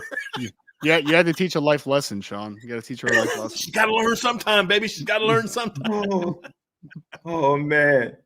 It's funny because my daughter is a gamer, but she just never got into sports. Gotcha. Like, what does she do then? Oh, she like a Sims person or something? No, she does. She's not into Fortnite. She was a huge 007 fan. Okay. As a kid, she loved all the 007 games, and then now this the Spider-Man trilogy. I've heard Spider-Man's really good, man. Oh, she flipped it already, so she's going through it again. Yeah, she loves Spider-Man. I heard Spider-Man's really good. That's what I heard. All right, we got 2 super chats left. We got one from Brennan Plensner. Brandon, thank you so much. He said, every year in Dynasty mode, I'd create 2 to 3 random 99 overall players and try to recruit them to my team. If I didn't get the player to sign with my team, I'd schedule the school who got them as a punishment. Wow, I like that level. That is some LL Petty train stuff right there, and I'm all for it. I'm all Man. for it. All for it. Yes. Yeah. I dig that, Brandon. I like it. I Yep. like it. Yep. So yes, because you could create recruits, but you couldn't always like you could put a guy on your team to start, right? If I remember correctly. Mhm. But when you got Yeah. into recruiting, they had to be general recruits and you had to go get them. Yeah. Yes. Well, you know what I I do is I would always save the game before I started the recruiting class. And then if I made myself and I didn't get myself, I'd reset it and do it again. I wonder if the pipeline school states are going to change for Notre Dame. Because I think back in the day, the pipeline schools were Indiana, California for Notre Dame. I think, but they would change as you recruited, though, right? Like if if you started signing guys. But I think that now, originally when you started the game, I think it was Indiana, Illinois, California. I think it was like 5. Ohio, I think too, and Ohio and Pennsylvania, maybe, yeah. But like by the end of it, man, I had Florida, Texas, Cali. Yep. Those were it. Yeah, Brandon, that's some interesting punishment from Brandon, though. That's very. I dig that. That's why I like that dude. You know, you're gonna beat me for the recruit that I created. Okay, all right. This is what you're gonna get for not coming to my school. I like that. Yeah. I like that. And our last one's from John Faulkner, who has his second big super chat, man. He is fired up about this game, obviously. John says, and John, thank you so much. I will play 14 from time to time. Sometimes I wonder what the IB crew would be saying after the game when I throw deep every play and with 700 yards passing and 9 touchdowns while shutting them out for the 15th game in a row. I know what I would say. Hey, John, it's time to wake up, buddy. Time to wake up. Take it off of freshman mode is what I would say. That time's over. Mode, you went night for a minute. You went night for a minute. Mode or something, but we're back at it now. So time to wake up. Like, am I playing like with my back to the TV and blindfolded? I mean, you know what I mean? Like maybe then, but yes, time to wake up, John. Dream time is over. It's back to the real world. It's time to put your big boy pants on and catch this L. That's what I would be saying. Yeah, he's on the freshman mode on that one, man. Yards. Have you ever thrown? What's the most you've ever thrown? Did you disconnect my remote before we started playing? I mean, come on, man. What'd you say? Did you? I'm sure both of you guys got over the century mark in a game, right? As far as when you'd have the fun and you'd put it like on rookie level and build your whole team up to like 99. Yeah, when it's like with a regular recruiting, like in Dynasty. Like you just have a team. I would always 3-4 put years. my young guys in the second half, and so you could build them up. Remember, because I would. If you played guys, you'd put them up. My starters would stay in the whole time, and I would kill dudes. I could just stay in the whole time. Yeah, I don't believe in a rotation. I had a year because sometimes you have some fun with it, right? Where you put it on like whatever EC level, all your guys are 99s. There's years where like I would finish first and second for like the Doak Walker or the Politnikov. It's like both your wide receivers. Although you can't do that this year because they're not going to. Those awards aren't going to be part of it because they didn't agree to it because they're idiots. So I'm sure whatever organization runs a lot of those postseason awards refuse to allow their awards to be part of the game. And I'm like, y'all know nobody cares about that, right? Like you guys know at all. They can name up whatever at all. Hey, y'all can call the Heisman Trophy the Driscoll Award, and you won't have to pay me a dime. I'll pay you. Idiots. So anyway, it's good stuff, John. Folks, appreciate y'all for dropping in today. If you missed the beginning of the show, we talked about Gordy Salstead, the 2025 defensive lineman committed to Notre Dame yesterday. We also talked about the State of the Union conversation of defensive line recruiting in the middle portion of the show, as well as hit the sure. I'll schedule Brian Kelly's team every year, and yes. Hang on, also talked a little college football 25 talk, folks. Hope everyone enjoyed the show today. Make sure before you leave, if you're listening to us on YouTube, hit that like button. Make sure you subscribe to the podcast, the notification bell for us as well on your favorite podcast platform, Apple, Spotify, iTunes, whatever, doesn't matter. Make sure you hit that subscribe button as well. Leave a 5-star review and rating. Boards@irishbreakdown.com, folks. We are in May right now, but this offseason is going to fly by. It's a guarantee. June is going to be a big recruiting month, and we're going to have a lot of team and recruiting intel moving forward here. So make sure to sign up at boards@irishbreakdown.com. Also, folks, new time on Ivy Nation Sports Talk is now moving to 5 p.m. every day. So new start time to Ivy Nation Sports Talk, 5 o'clock. That's going to start tonight. Shaun and the boys are going to go live tonight. They're going to be talking about position groups and all types of stuff. Marcus Burton coming back, all that kind of good stuff. So new start time for Ivy Nation Sports Talk every day, Monday to Friday, 5 p.m. Eastern. Also remind you all that. Thanks for being with us, everybody, on the Irish Breakdown podcast.